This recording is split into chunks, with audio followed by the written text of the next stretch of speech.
নমস্কার। আজকে আমরা শুনব শ্রী দেবল দেববর্মার গল্প রাত তখন 10টার চতুর্থ পর্ব। তৃতীয় পর্বে আমরা শুনলাম যে তরঙ্গমালার মার্ডার ইনভেস্টিগেশন এখনও চলছে। রাজীব সান্যাল নানান জায়গায় গিয়ে নিজের ইন্টারোগেশন চালাচ্ছেন। প্রথম তিনি ইন্টারোগেট করলেন তরঙ্গর আর এক রুমমেটকে, তারপর তার পেপার মিলের ম্যানেজার সুদর্শনকে। সুদর্শনের সাথে কথাবার্তায় বেরিয়ে এলো যে তার বেশ ঘনিষ্ঠ সম্পর্ক ছিল তরঙ্গর সাথে। তৃতীয় পর্বের শেষে আমরা দেখলাম যে পেপার মিলেরই আর এক কর্মচারী ভৈরব দত্ত রাজীব সান্যালকে ফোন করল। রাজীব সান্যাল তার সাথে দেখা করতে রাজি হলো, কিন্তু হঠাৎ ওদিক থেকে আর কোনো কথা এলো না, সব চুপচাপ। শুরু করছি গল্পের চতুর্থ পর্ব। সাততলা বাড়িটার চুড়োর দিকে মাথা তুলে তাকালো রাজীব। রাস্তা থেকে উঁচু তলার জানলা দরজা সব কেমন ছোট ছোট লাগে। হাতের সিগারেটটায় শেষ টান দিয়ে সেটা ফুটপাতে ফেলে দিল রাজীব। তারপর জুতোর নিচে চেপে দিল আগুনটুকু। একতলাটাও রাস্তা থেকে সামান্য কিছু উঁচুতে, 3-4টি সিঁড়ির ব্যবধান। হৃষ্টচিত্ত বালকের মতো কয়েক লাফ সিঁড়িগুলি অতিক্রম করে রাজীব লিফটের কাছে এসে দাঁড়ালো। দেওয়ালে ছোট ছোট কাঠের ফলকে কিংবা প্লাস্টিকের অক্ষরে বিভিন্ন সব কোম্পানির নাম এবং তাদের অস্তিত্বের হদিশ। কেউ 3 তলায়, কেউ 4 তলায়, কেউ বা সর্বোচ্চ অর্থাৎ 7 তলাতে। রাজীব তার ঈপ্সিত কোম্পানিটির নাম খুঁজছিল। কয়েক সেকেন্ডের মধ্যেই কোম্পানির নামটি তার দৃষ্টিতে এলো। অফিস এই বিল্ডিংয়েরই 5 তলায়। রাজীব এবার খুশি মনে নিম্নগামী লিফটের প্রতীক্ষায় দাঁড়ালো। লিফট নেমে এলেই সে 5 তলায় পৌঁছবার জন্য খাঁচাবন্দি হবে। 5 তলায় ব্যাটিশ অ্যান্ড রবসন কোম্পানির অফিসটা বাঁদিকে, ডান দিকে ছোট ছোট আরও 2-3টে অফিস। কিন্তু বাঁদিকটায় ব্যাটিশ অ্যান্ড রবসনের নিরঙ্কুশ একাধিপত্য। অনেক লোকজন কেরানিকুল বিশিষ্ট মনে কাজ করছে। ছোট ছোট কামরায় অফিসারদের বসবার স্থান। এক নজরে দেখেই রাজীব বুঝল ব্যাটিশ অ্যান্ড রবসন ছোট কোম্পানি নয়, মাঝারি তো বটেই, হয়তো বড়ই বলা যায়। হেড অফিসে প্রায় 100 লোক কাজ করছে। ফ্যাক্টরিতে এবং অন্যান্য শাখায় মিলিয়ে কর্মচারীর সংখ্যা নিতান্ত কম হবে না। এদিক ওদিক খানিকটা ঘুরে রাজীব অ্যাডমিনিস্ট্রেটিভ অফিসারের কামরার সামনে এসে দাঁড়ালো। ফলকে নাম লেখা মিস্টার টি মুখার্জি। সুইং ডোরের ফাঁক দিয়ে চকির দৃষ্টি হেনে রাজীব লক্ষ্য করল বছর 45 বয়সের এক ভদ্রলোক টেবিলের ফাইলের উপর ঝুঁকে এক মনে কি যেন পড়ছেন। মোটা কালো ফ্রেমের চশমা চোখে, খুব গম্ভীর বলে মনে হলো মানুষটাকে। সামনের দিকে চুলগুলি উঠে গিয়ে কপালটাকে আরও চওড়া দেখাচ্ছে। উর্দি পরা চাপরাশির হাতে নিজের নাম আর পরিচয় লিখে পাঠালো রাজীব। এক টুকরো কাগজের উপর পরিষ্কার গোটা গোটা অক্ষরে লিখল, Rajib Sanyal, CID inspector. Slip পাঠাবার সঙ্গে সঙ্গে আহ্বান। এই ধরনের কোম্পানিগুলোকে রাজীবের ভালোই চেনা। সরকারি কর্মচারী এলেই ওরা সাদর আহ্বান জানায়, আর পুলিশ এলে তো দুহাত গুটিয়ে আসার অবস্থা। এক্ষেত্রে সিআইডির অকস্মাৎ আবির্ভাব নিশ্চয়ই অ্যাডমিনিস্ট্রেটিভ অফিসারকে ভাবিয়ে তুলেছে। কি এমন গাফিলতি হলো কোম্পানির? কোন লুকোচুরিটা ধরা পড়ে গেল আবার? চিন্তা সেইটা নিয়ে। ভয়ের উৎপত্তি সম্ভবত সেখান থেকেই। হাত বাড়িয়ে হ্যান্ডশেক করলেন মিস্টার মুখার্জি। আসুন স্যার, বলুন কী প্রয়োজনে আপনার আসতে পারি আমরা? উর্দি পরা বেয়ারাটাকে চোখের ইঙ্গিতে সম্ভবত চা আনতে নির্দেশ দিলেন অফিসার। রাজীব গঁদিয়ে আটা চেয়ারে আয়সী ভঙ্গিতে বসল। বলল, আমি মথুরাপুর থেকে আসছি। একটা এনকোয়ারির ব্যাপারে আপনার সাহায্য দরকার হবে। মথুরাপুর? সে তো অনেক দূরে। হ্যাঁ, বাংলাদেশের এক প্রান্তে বটে। ওকে, কী সাহায্য করতে পারি আপনাকে স্যার? রাজীব কনুইয়ের উপর ভর রেখে টেবিলের উপর ঝুঁকে বসল।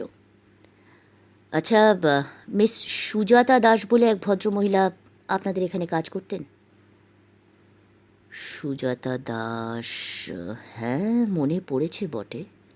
মিস্টার মুখার্জি কিছুক্ষণ ভেবেই যেন মেয়েটিকে চিহ্নিত করতে পেরেছেন। রাজীব বলল, এই কোম্পানিতেই কাজ করতেন ভদ্রমহিলা?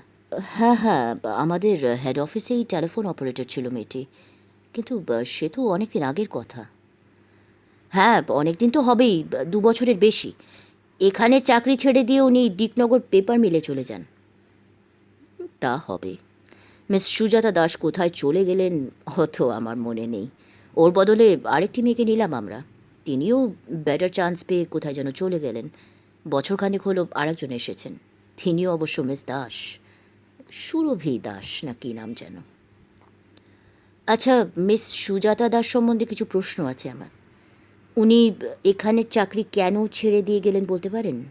মানে আমি শুনেছি উনি স্বেচ্ছায় চলে গিয়েছিলেন। কেন চলে গেলেন তা তো চট করে বলা মুশকিল অফিসার, তবে একটু খুঁজে ওর সার্ভিস ফাইলটা দেখলে হয়তো কারণটা জানা যাবে।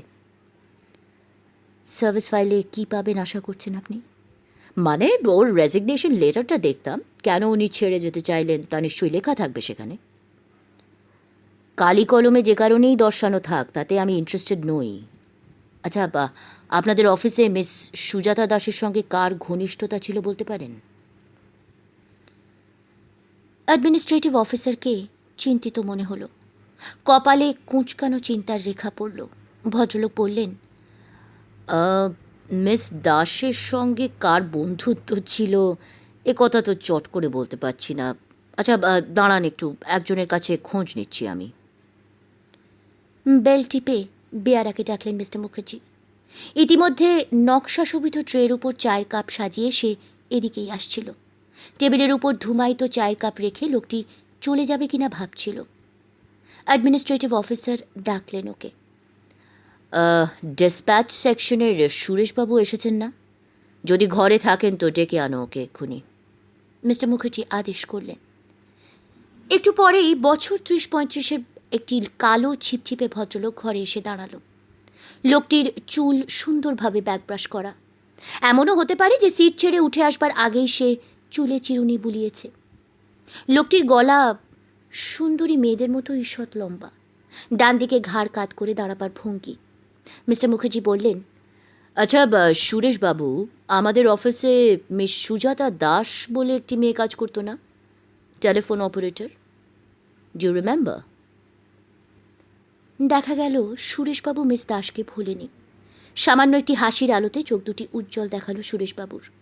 ঈষৎ হেসে সে বলল, হ্যাঁ হ্যাঁ, উনি তো আমাদের অফিস থেকে হঠাৎ চলে গেলেন। হঠাৎ মানে? রাজীব চোখ তুলে তাকালো। মানে কোনো রকম সাড়া শব্দ না দিয়ে একদিন সকালে এসে দুম করে পদত্যাগপত্র পাঠিয়ে দিলেন ম্যানেজারের ঘরে। বিকেল থেকেই ওর রেজিগনেশন অ্যাকসেপ্টেড হয়ে গেল। ব্যাস, পরদিন সকাল থেকেই উনি আর এলেন না। তাই নাকি? আচ্ছা, চাকরি ছাড়ার ব্যাপারে কোনো কথা আপনাদের বলেছিলেন উনি? না না, কিচ্ছু না, স্রেফ শরীরের দোহাই দিয়ে রেজিগনেশন পাঠিয়ে দিলেন। কলকাতায় ওর শরীর স্বাস্থ্য নাকি ভালো যাচ্ছে না। অথচ অথচ কি?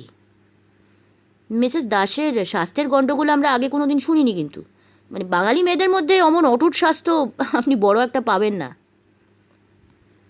আচ্ছা, মিস দাসের সঙ্গে আপনার পরিচয় বন্ধুত্বের পর্যায়ে পৌঁছেছিল তো সুরেশবাবু? বন্ধুত্ব বলেন কি স্যার? মিস দাসের সঙ্গে বন্ধুত্ব ছিল আমার?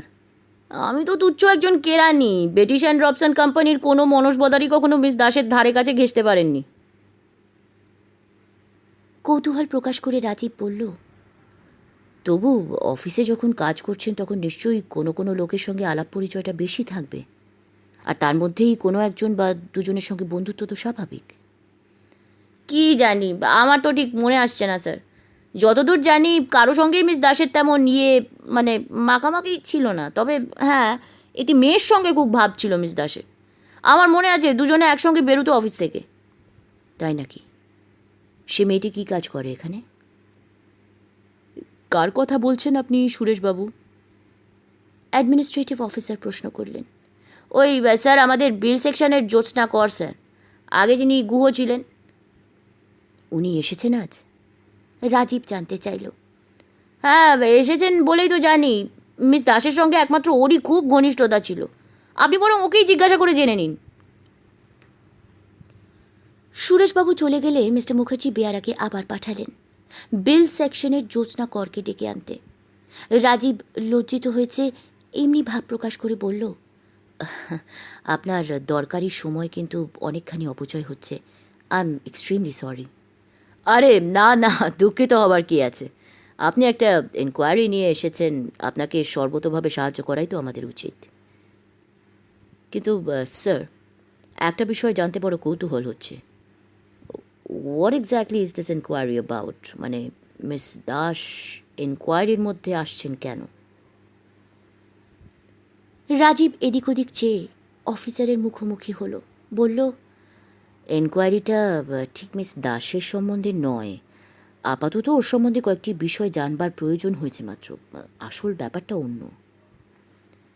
সিআইডি ইন্সপেক্টরের ভাবভঙ্গি অফিসারকে আরও কৌতূহলী করে তুলল। অন্য ব্যাপার কি বলছিলেন স্যার? একটি নিরীহ প্রশ্ন করবার চেষ্টা করলেন অফিসার। একটু চাপা গলায় রাজীব বলল, এই কয়েকদিন আগে একটি মার্ডার কেসের সংবাদ পড়েছিলেন কাগজে? ওই যে তিকনগর পেপার মিলের একজন টেলিফোন অপারেটরকে কে বা কারা শ্বাসরোধ করে মেরে ফেলে। That murder case, I see. Officer বিস্ময়সূচক ভঙ্গিতে কথাগুলি উচ্চারণ করলেন। রাজীব বলল, হ্যাঁ, ওই মার্ডার কেসটা তদন্তের ভার পড়েছে আমার উপর, সেই জন্যেই এত দূর ছুটোছুটি। কথা শেষে রাজীব এক গাল হাসল। জ্যোৎস্না কর এসে ঘরে ঢুকল। ভারী মিষ্টি চেহারা মেয়েটি, গায়ের রং উজ্জ্বল শ্যামবর্ণ গোছের, এককালে হয়তো কালোই বলা যেত, কিন্তু দীর্ঘদিন কলকাতায় থাকার ফলে এবং যত্নে ও চেষ্টায় ত্বকের বর্ণ রৌদ্র আড়াল দেওয়া ইটচাপা ঘাসের মতো ফ্যাকাশে, এবং সে কারণেই উজ্জ্বল বা কিঞ্চিত ফর্সা দেখায়। কিন্তু সবচেয়ে সুন্দর মেয়েটির চোখ দুটি, বেশ টানা টানা, চোখের পাতাগুলি বড়, ফলে মেয়েটি তাকালেই কেমন বিপন্ন অথচ সুন্দর মনে হয় ওকে। আমাকে ডেকেছেন স্যার? মেয়েটি ধীরে ধীরে বলল। হ্যাঁ, মিস্টার মুখার্জি ইঙ্গিতে ওকে বসতে বললেন। মেয়েটি বসল। রাজীব দেখল ওর কপালে খুব বড় সাইজের একটা টিপ, সম্ভবত সিঁদুরের টিপ নয় ওটা, কোনো রং। আজকাল বাজারে তো কত রকমের সব প্রসাধন সামগ্রী উঠেছে। মাথায় মৌচাকের আকারের বড় সাইজের খোঁপা, খুব সম্ভব মেয়েটি সুকেশী। ওর পরনে হালকা সবুজ রঙের একটা শাড়ি, গায়ের জামাটাও তাই। তবে অত্যাধুনিকাদের মতো সেটা স্লিভলেস নয়, জামার হাত বাহুমূল ছাড়িয়ে কিছুটা অগ্রসর হয়েছে। মিস কর, ইনি মিস্টার রাজীব সান্যাল, দিকনগর থেকে এসেছেন এখানে আমাদের একজন পুরনো এমপ্লয়ির সম্বন্ধে খোঁজ খবর নিতে। সেই এমপ্লয়ির নাম মিস সুজাতা দাস। আমি শুনলাম মিস দাসের সঙ্গে আপনার খুব বন্ধুত্ব ছিল। দেখুন, if you can help him in any way. Sujata Das মানে? মেয়েটি খানিকটা আবিষ্কারের উত্তেজনায় এবং কিছুটা আনন্দে বলে উঠল, মানে সুজাতাদির কথা জানতে চান, যিনি আমাদের এখানে টেলিফোন অপারেটর ছিলেন? ঠিক কথা, ওর সম্বন্ধেই আমার কিছু জানবার আছে। আপনি কি দয়া করে সাহায্য করবেন আমাকে? মেয়েটি মাথা হেলালো, অর্থাৎ তার সাধ্যমতো সে নিশ্চয়ই চেষ্টা করবে। রাজীব অফিসারের মুখের দিকে চেয়ে বলল, মিস্টার মুখার্জি, আপনার কাজকর্মের খুব ক্ষতি করছি ভেবে আমার নিজেরই খারাপ লাগছে। তাই বলছিলাম কি, অন্য কোনো একটা ঘরে বসে যদি মিসেস করকে আমি প্রশ্ন করতাম। অ্যাডমিনিস্ট্রেটিভ অফিসার ইঙ্গিতটা বুঝতে পেরেছেন বলে মনে হলো রাজীবের। লোকটা সম্ভবত বুদ্ধিমান। মেয়েটি ঘরে ঢুকতেই তার কাছে দিকনগরের হত্যাকাণ্ড এবং তদন্তের নায়ক হিসেবে রাজীবকে যে বর্ণনা করেননি, এই যথেষ্ট। খুনের ব্যাপারে খোঁজখবর নিতে সে এসেছে শুনলে মেয়েটি ভীষণ ঘাবড়ে যেত, ভালো করে মুখ খুলত না তার কাছে। কিন্তু অন্য একটা ঘর, হ্যাঁ, আমাদের পারচেস অফিসার শ্রীনিবাসন আজ আসেনি। আপনি ওই ঘরটাতে বসে কথাবার্তা বলুন, অসুবিধা হবে? আরে না না, আপনাকে ধন্যবাদ মিস্টার মুখার্জি। যে কোনো একটা ঘর হলেই হবে, আধ ঘন্টার বেশি সময় লাগবে না আমার। অফিসার নিচে এসে বসিয়ে দিলেন ঘরে, সুইচ টিপে ফ্যানটা ঘুরিয়ে দিলেন। মেয়েটির দিকে চেয়ে বললেন, বসুন মিসেস কর, উনি কি জানতে চান শুনুন এবার। মিস্টার মুখার্জি চলে গেলে রাজীব মেয়েটির মুখের দিকে তাকালো। মুখ যদি মনের দর্পণ কিংবা ওর কাছাকাছিও হয়, তাহলে জ্যোৎস্না করকে এখনও সহজ স্বাভাবিক বলা যায়। ভয়ের কোনো রেখা, চিন্তার কোনো ঢেউ ওর মুখে ছাপ ফেলে যায়নি। আচ্ছা, এই অফিসে আপনি কতদিন আছেন মিসেস কর? 4 বছর হয়ে গেল, গত জুনে। বাহ, তাহলে আপনি এখানকার একজন পুরনো কর্মচারী। এই অফিসেই বরাবর কাজ করছেন, না অন্য কোথাও ছিলেন এর আগে? না না, এখানেই আমার হাতে খড়ি, বিএ পাস করেই ঢুকলাম। সুজাতা দাসকে তো আপনি জানেন। উনি কি আপনার আগেই এখানে ঢুকেছিলেন? সুজাতাদির কথা বলছেন? উনি আমার চেয়েও বছরখানেক আগে ঢুকেছিলেন এই অফিসে। তবে সুজাতাদি তো কেরানি ছিলেন না, টেলিফোন অপারেটর। তা জানি। আচ্ছা মিসেস কর, সুজাতা দেবীর সঙ্গে আপনার তো বেশ বন্ধুত্ব ছিল, তাই না? হ্যাঁ, তা তো ছিল। আচ্ছা, উনি কোথায় থাকতেন এখানে? ওই তো ভবানীপুরে একটা ওয়ার্কিং গার্লস হস্টেল আছে, সেখানেই তেতলার ঘরে সুজাতাদি থাকতেন। সিঙ্গেল সিটের রুম, বেশ ভালো হস্টেলটা। সিঙ্গল সিটের রুম, তাই না? আচ্ছা, আপনি নিশ্চয়ই ওই হস্টেলে অনেকবার গিয়েছেন, মানে সুজাতা দেবীর ঘরে। মেয়েটি আবার চিন্তা করল। অনেক দিন আগের ঘটনা তো, হয়তো সবটা ঠিক ঠিক মনে আসছে না। আহ, হ্যাঁ, হস্টেলে আমি বেশ কয়েকবার গিয়েছি, ছুটির দিনে কিংবা অফিস ছুটির পরও। সুজাতাদি বলতেন, চল না আমার ঘরে, সাত সকালে বাড়ি গিয়ে কী করবি। আচ্ছা মিসেস কর, বিয়ের আগে আপনি তো গুহ ছিলেন। আপনার বিয়ে কতদিন হয়েছে? বছর 2-3 হলো বিয়ে হয়েছে আমার। ইংরেজি একটা সালের উল্লেখ করে মেয়েটি যোগ করল, সেটা অঘ্রাণ মাস, নভেম্বরের 25 তারিখ। আচ্ছা মিসেস কর, সুজাতা দেবী কেন এত বড় একটা কোম্পানির চাকরি ছেড়ে চলে গেলেন বলতে পারেন? মানে ধরুন, কলকাতার উপর একটা চাকরি ছেড়ে দিয়ে শুধু শুধু কলিয়ারি মূল্যকে ছোটার তো কোনো মানে হয় না। আর নতুন চাকরিতে আমি শুনেছি মাইনেপত্র এখানের মতোই ছিল, বরং ব্রিটিশ অ্যান্ড রবসনে বোনাস টোনাস বেশি। সব খতিয়ে দেখলে লাভ নেই, লোকসানের ছবিটাই যেন স্পষ্ট হয়ে ওঠে। মেয়েটি উত্তর দিল না, চুপ করে রইল। দেখুন, চাকরি ছেড়ে নতুন চাকরিতে লোক যায় বই কি, আমি জানি, তবে নিঃসন্দেহে সেটা বেটার চান্স হলে, আর নয়তো মনিবের সঙ্গে বনিবনা না হলে কিংবা প্রতিকূল পরিবেশ হলে চাকরি ছেড়ে দেবার প্রশ্ন ওঠে। আচ্ছা, এখানে সুজাতা দেবীর সঙ্গে কর্তাদের কোনো খিটিমিটি হয়েছিল নাকি? কই, তেমন কিছু তো মনে পড়ছে না। বরং আমি যতদূর জানি, কাজে কর্মে সুজাতাদির রীতিমতো সুনাম ছিল। কেউ টেলিফোন করে সুজাতাদির গলায় কোনোদিন চড়া কথা শোনেনি। তাই? স্ট্রেঞ্জ। ব্যাপারটা তাহলে রহস্যই থেকে যাচ্ছে। কালি কলমে সুজাতা দাস অবশ্য পদত্যাগের একটা কারণ উল্লেখ করেছেন, সেটা তার স্বাস্থ্যের ক্রমাবনতির কথা। কলকাতায় নাকি তার দেহ মন টিকছিল না, সেজন্যই পদত্যাগ দাখিল করতে হলো। কিন্তু রাজীব সান্যাল তীক্ষ্ণ দৃষ্টিতে মেয়েটিকে লক্ষ্য করে ফের শুরু করল। আমার কি মনে হয় জানেন, সুজাতা দাসের হঠাৎ কলকাতা ছেড়ে যাওয়ার পিছনে কোনো আশাভঙ্গের কাহিনী রয়েছে, এবং সেই কাহিনীটাই আমার জানা দরকার। But who can help me? Mrs কর, আপনি কি এভাবে জিনিসটা ভেবে দেখেছেন? জ্যোৎস্না ঘাড় নাড়ল, অর্থাৎ এভাবে ব্যাপারটাকে সে ঘুরিয়ে দেখেনি। আচ্ছা, আপনার বিয়ে হলো নভেম্বরে, আর মিস দাস কবে চাকরি ছেড়ে চলে গেলেন? তারপরই তো চলে গেলেন সুজাতাদি। কী যে মাথায় এলো ওটা ভগবানই জানেন।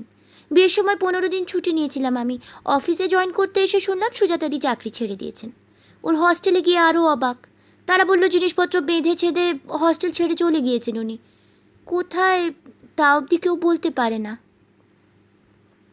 রাজীব সান্যাল গভীরভাবে চিন্তা করছিল। কয়েক সেকেন্ড পরে রাজীব বলল, আচ্ছা, ওই হস্টেলে মিস দাসের অন্তরঙ্গ বন্ধু কেউ ছিল জানেন?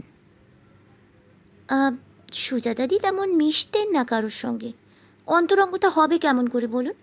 সিঙ্গেল সিটেড ঘরে থাকতেন, ঘর ছেড়ে বেরোতেন না বড় একটা। আমি গেলেও ঘরের মধ্যে ঢুকে দরজা বন্ধ করে দিতেন। তাই বুঝি? হ্যাঁ, এক ধরনের লোক আছে বিশ্ব সংসার থেকে নিজেকে আড়াল করে রাখতে চায়। তারা ঘরের দরজা সদা সর্বদা বন্ধই রাখে। রেস্তোরাঁয় খেতে ঢুকলে থামের আড়ালে কিংবা ওরই কাছাকাছি বসতে চায়, যাতে লোকজন তাদের দেখতে না পায় এবং তারা সহজে চিহ্নিত না হতে পারে। এই সুজাতা দাস কি এমন ধরনের? না না, সুজাতাদি মোটেই কোঠরে লুকিয়ে থাকবার পাচ্ছি নন। কাউকে পরোয়া করে চলবার স্বভাবই নয় সুজাতাদির। তবে কি জানেন, সকলকে ঠিক সহ্য করতে পারেন না উনি, বিশেষ করে ছেলেদের। অফিসের কেউ কেউ সুজাতাদির সঙ্গে গায়ে পড়ে মিশতে গিয়ে রীতিমতো ধমক খেয়েছে। তাই? ঘড়ির দিকে লক্ষ্য করে রাজীব বলল, অনেকক্ষণ আটকে রেখেছি আপনাকে, ৮ ঘন্টার জায়গায় প্রায় ৪৫ মিনিট। এবার আমার আর একটি প্রশ্নের জবাব দিন দেখি। আচ্ছা, বিয়ের দিন মিস দাস নিশ্চয়ই গিয়েছিলেন আপনার বাড়িতে? বন্ধু বান্ধবী অন্তরঙ্গ মেয়েরা তো প্রায় সারাদিনই থাকেন কনের সঙ্গে, মেয়েকে সাজিয়ে দেয়, গল্পগুজব করে, হইচই করে বিয়ের দিনটা কাটায়। জ্যোৎস্না করকে ভাবনাবন্দি মনে হলো। খুব হতাশ এবং শীতল কণ্ঠে সে বলল, সুজাতাদি আমার বিয়ের দিন আসতে পারেননি। কি হঠাৎ অসুখে পড়ে সব বানচাল হয়ে গেল, তাই তো লিখেছিলেন। লিখেছিলেন? কি অসুখ বলেছিলেন? বিয়ের দিন সন্ধে হস্টেলের একটি ঝি মেয়েকে দিয়ে সুজাতাদি প্রেজেন্টেশন পাঠালেন। বেশ দামি একটা সোনার আংটি। ছোট একটা চিঠিতে লিখেছিলেন তিনি অসুস্থ, আসতে না পারার জন্য দুঃখিত, আমি যেন তাকে ক্ষমা করি, ব্যাস। মেয়েটিকে আপনি জিজ্ঞেস করেননি কিছু? মানে কি এমন অসুখ যে তিনি আসতে পারলেন না বিয়েতে? না, তখন সবাই ভীষণ ব্যস্ত। ওই বিয়ে বাড়ির হই হট্টগোল বুঝতে পারছেন তো। তবু ওকে জিজ্ঞেস করেছিলাম কি অসুখ, ও কিছু বলতে পারলো না। তবে দিদিমণিকে চাদর মুড়ি দিয়ে সারাদিন শুয়ে থাকতে দেখেছে বলল। রাজীব সান্যাল উঠে দাঁড়ালো। ঠিক আছে মিসেস কর, আপনি এবার যেতে পারেন। মুখার্জি সাহেবের সঙ্গে দেখা করে আমি বেরিয়ে পড়ব। একটা কথা জিজ্ঞেস করবো আপনাকে। বেশ তো, কি জানতে চান বলে ফেলুন। আপনি কে? কই তা তো বললেন না। সুজাতাদি চেনা জানা নাকি? এত প্রশ্ন কি জন্য বলুন তো? খুব ভারী চালে রাজীব কথা কইল, জবরদস্ত অফিসারের ভঙ্গি, প্রশ্নকারিণীকে তুচ্ছ তাচ্ছিল্য করার প্রয়াস।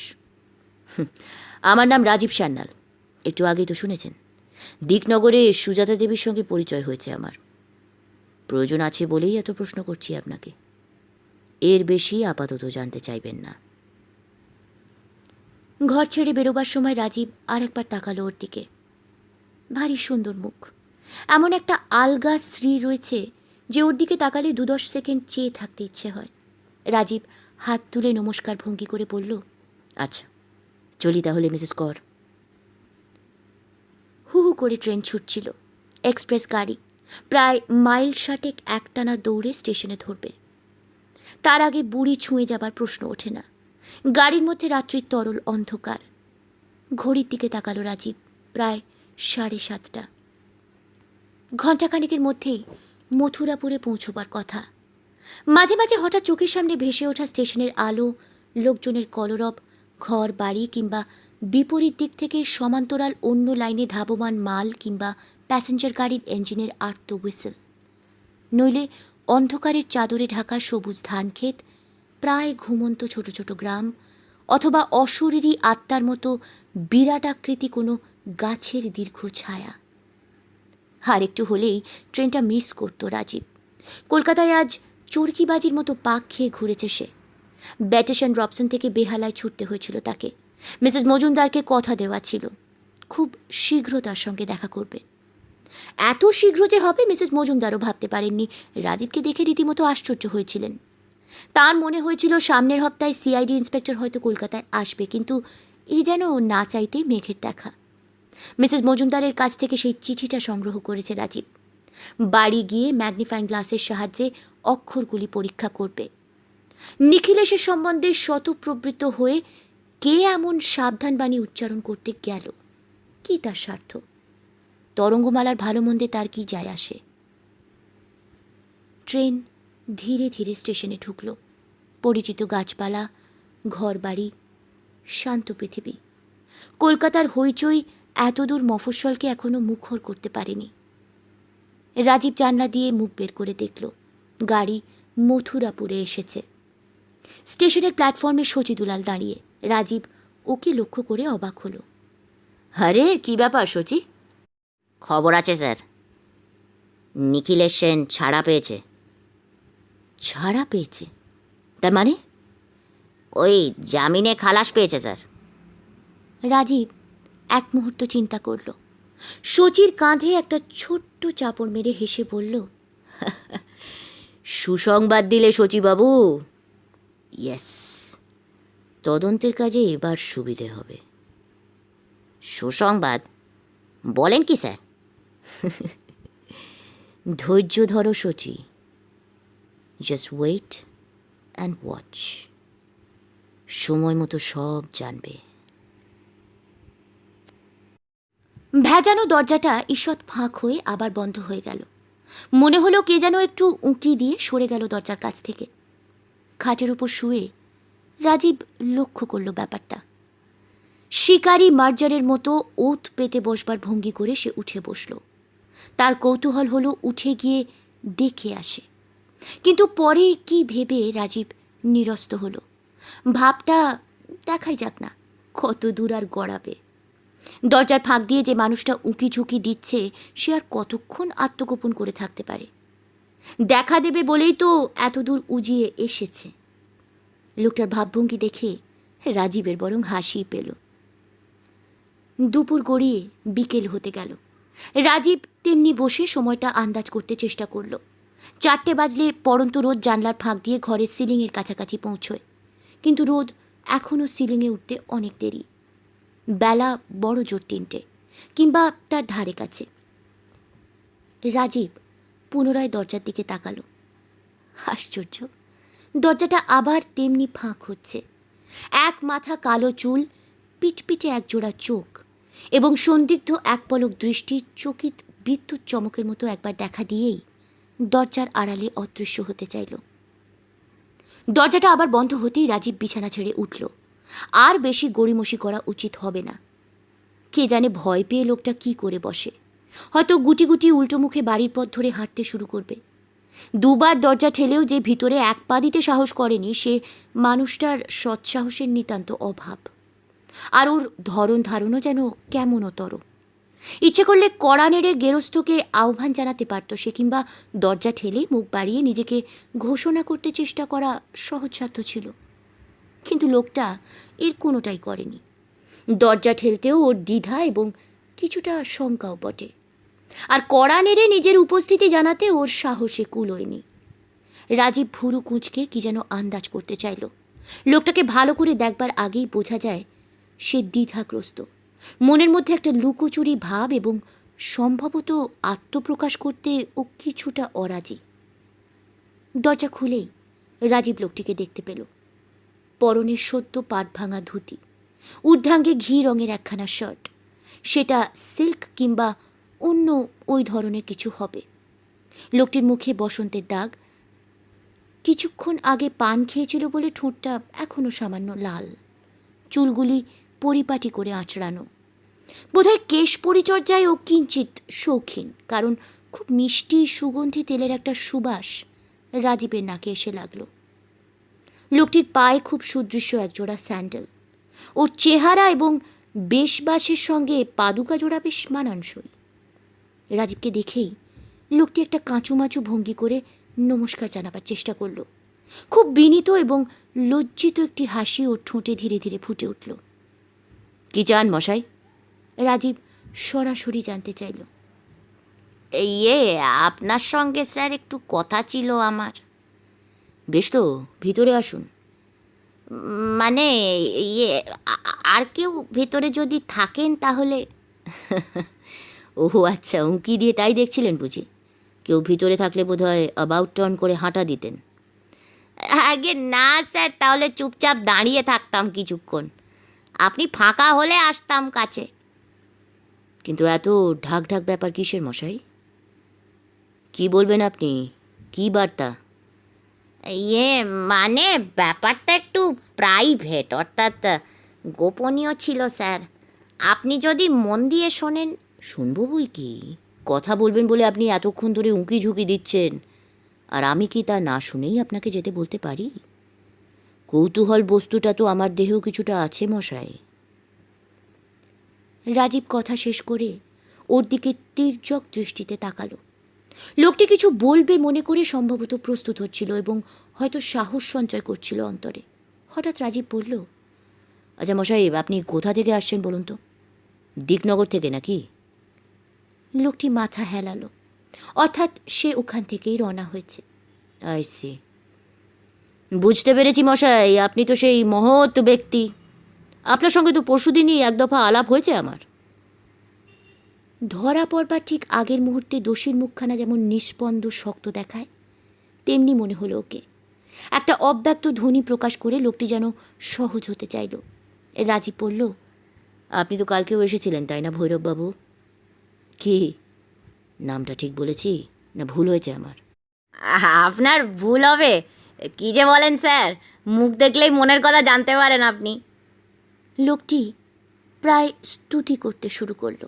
রাজীব বলল, ভিতরে আসুন ভৈরববাবু, সিআইডি পুলিশের ঘরের দরজায় অতক্ষণ দাঁড়িয়ে থাকতে নেই। ওতে লোকে ভুল বোঝে, বিপক্ষ দল জানতে পারে, তাতে কিন্তু হিতে বিপরীত। ভৈরব দত্ত জুতো খুলতে যাচ্ছিল। রাজীব আপত্তি করল, জুতো ছেড়ে ভিতরে ঢুকবার মতো কোনো কারণ নেই। এটা অফিস ঘর, দেব মন্দির নয়, সুতরাং জুতো খুলবার কোনো মানেই হয় না। ঘরে ঢুকে রাজীব চেয়ারে বসল। ভৈরব দত্তকে বসতে বলল অন্য একটিতে। টেবিলের উপরে রাখা সিগারেটের প্যাকেট খুলে রাজীব ধূমপানের আয়োজন করল। ভৈরবকে অনুরোধ করবে কি না ভাবল, পরে মনস্থির করে সিগারেটের প্যাকেটটা সরিয়ে রাখল। রাজীব বলল, তা আমি শুনলাম গতকালও কে একজন এসেছিলেন আমার খোঁজে। আজ আপনাকে দেখেই মনে হলো সে কথা। মন বলল কাল আপনিই এসেছিলেন এখানে। এখন দেখছি আমার আন্দাজ বেঠিক হয়নি। আগে গতকাল শুনলাম আপনি কলকাতায় গিয়েছেন স্যার, তাই দিকনগরেই ফিরে যেতে হলো। খুব প্রয়োজন ছিল যাবার। কাজ শেষ করে ফিরতে প্রায় রাত্রি 9টা হলো। টেলিফোনে আপনাকে বিরক্ত করা অবধি মনে শান্তি পাচ্ছি না স্যার, তাই ছুটতে ছুটতে আসছি মথুরাপুরে। রাজীব ভ্রু কুঞ্চিত করে কি যেন ভাবল। অন্ধকার ঘরের প্রদীপের আলোর মতো সামান্য একটু হাসির ছটায় মুখখানা উজ্জ্বল দেখালো রাজীবের। সে হেসে বলল, অশান্তিটা কিসের ভৈরববাবু? মনে হচ্ছে আমাকে কিছু বলবার জন্য আপনি রীতিমতো ব্যাকুল হয়ে পড়েছেন। হ্যাঁ ঠিক ধরেছেন স্যার, কদিন ধরে আমার মনের ভেতরে একটা কথা খালি পাক খেয়ে ঘুরছে, সেটা বলবার জন্যে আকুলি বিগুলি করছি স্যার। কিন্তু আপনার তো দেখা পাইনে, আবার দেখা পেলেও ফাঁকায় পাই কোথায় বলেন? ভৈরববাবু, আপনার কাছে আমার যাওয়া উচিত ছিল। আজ বিকেলে হয়তো যেতামও, কিন্তু এটা ভালোই হলো। এমনভাবে নিরিবিলিতে আপনার সঙ্গে বসবার সুযোগ হয়তো দিকনগরে হতো না, তাই না? সেজন্যই তো এত দূরে আসা স্যার। কথাটা আপনাকে প্রাইভেটে বলতে চাই। ওই পাঁচকান হলে আবার, মানে কার মনে কী আছে বলা যায় না তো স্যার, কে কী ভেবে বসবে। ভৈরব বাকি অংশটুকু আর পরিষ্কার করবার প্রয়োজন মনে করল না। একটু স্মরণ করবার ভঙ্গি করে রাজীব বলল, আমার মনে আছে ভৈরববাবু, পরশু রাত্রে আপনি টেলিফোনে বলেছিলেন কথাটা। তরঙ্গ মার্ডার কেসে আপনি আমাকে সাহায্য করতে চান। সম্ভবত গোপনে আপনি দেখা করতে চেয়েছিলেন আমার সঙ্গে।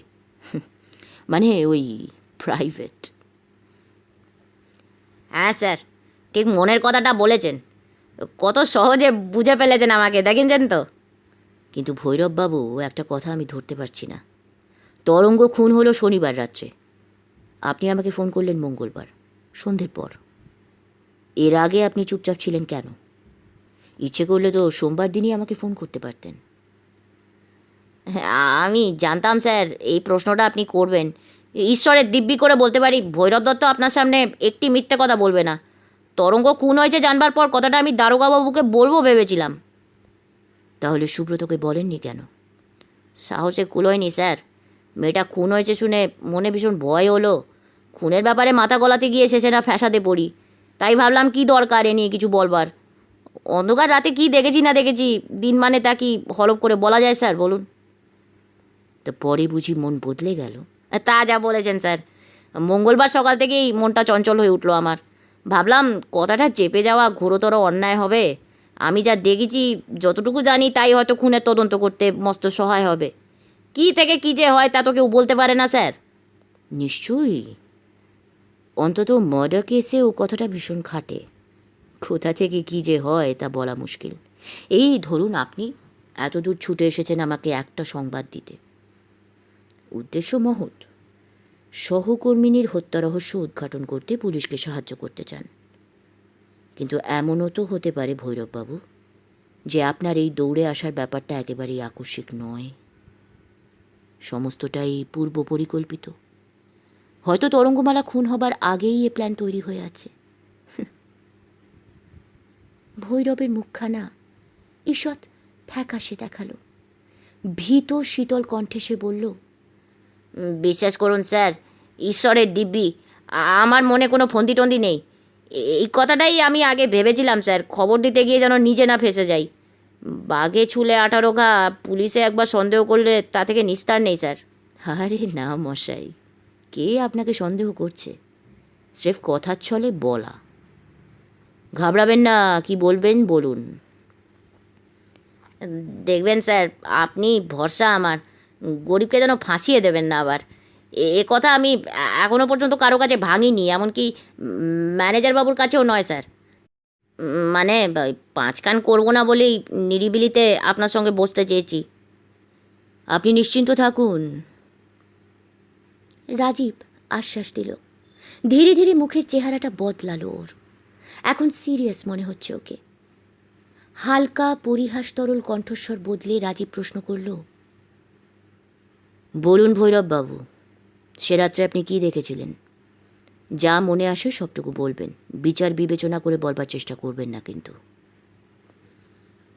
ভৈরব দত্ত এদিক ওদিক চেয়ে অবাঞ্ছিত জনের উপস্থিতি সম্বন্ধে নিশ্চিন্ত হতে চাইল। শুকনো ঠোঁটে জিভ বুলিয়ে সহজ হবার চেষ্টা করলো। বলল, স্যার, রাত তখন 10:30টার মতো হয়েছে। মিলের ভোঁ বেজেছে খানিকক্ষণ আগে, ওই 3rd শিফটের ভোঁ। আমাদের দিকনগরে ঘড়ির অত রেওয়াজ নেই তো, মিলে কাজ করি সবাই। পেপার মিলের ভোঁ বাজলেই কটা বাজলো আমরা বুঝতে পারি, ওতেই আমাদের চলে যায়। 10:30টার সময় আপনি কোনখান থেকে আসছিলেন ভৈরববাবু?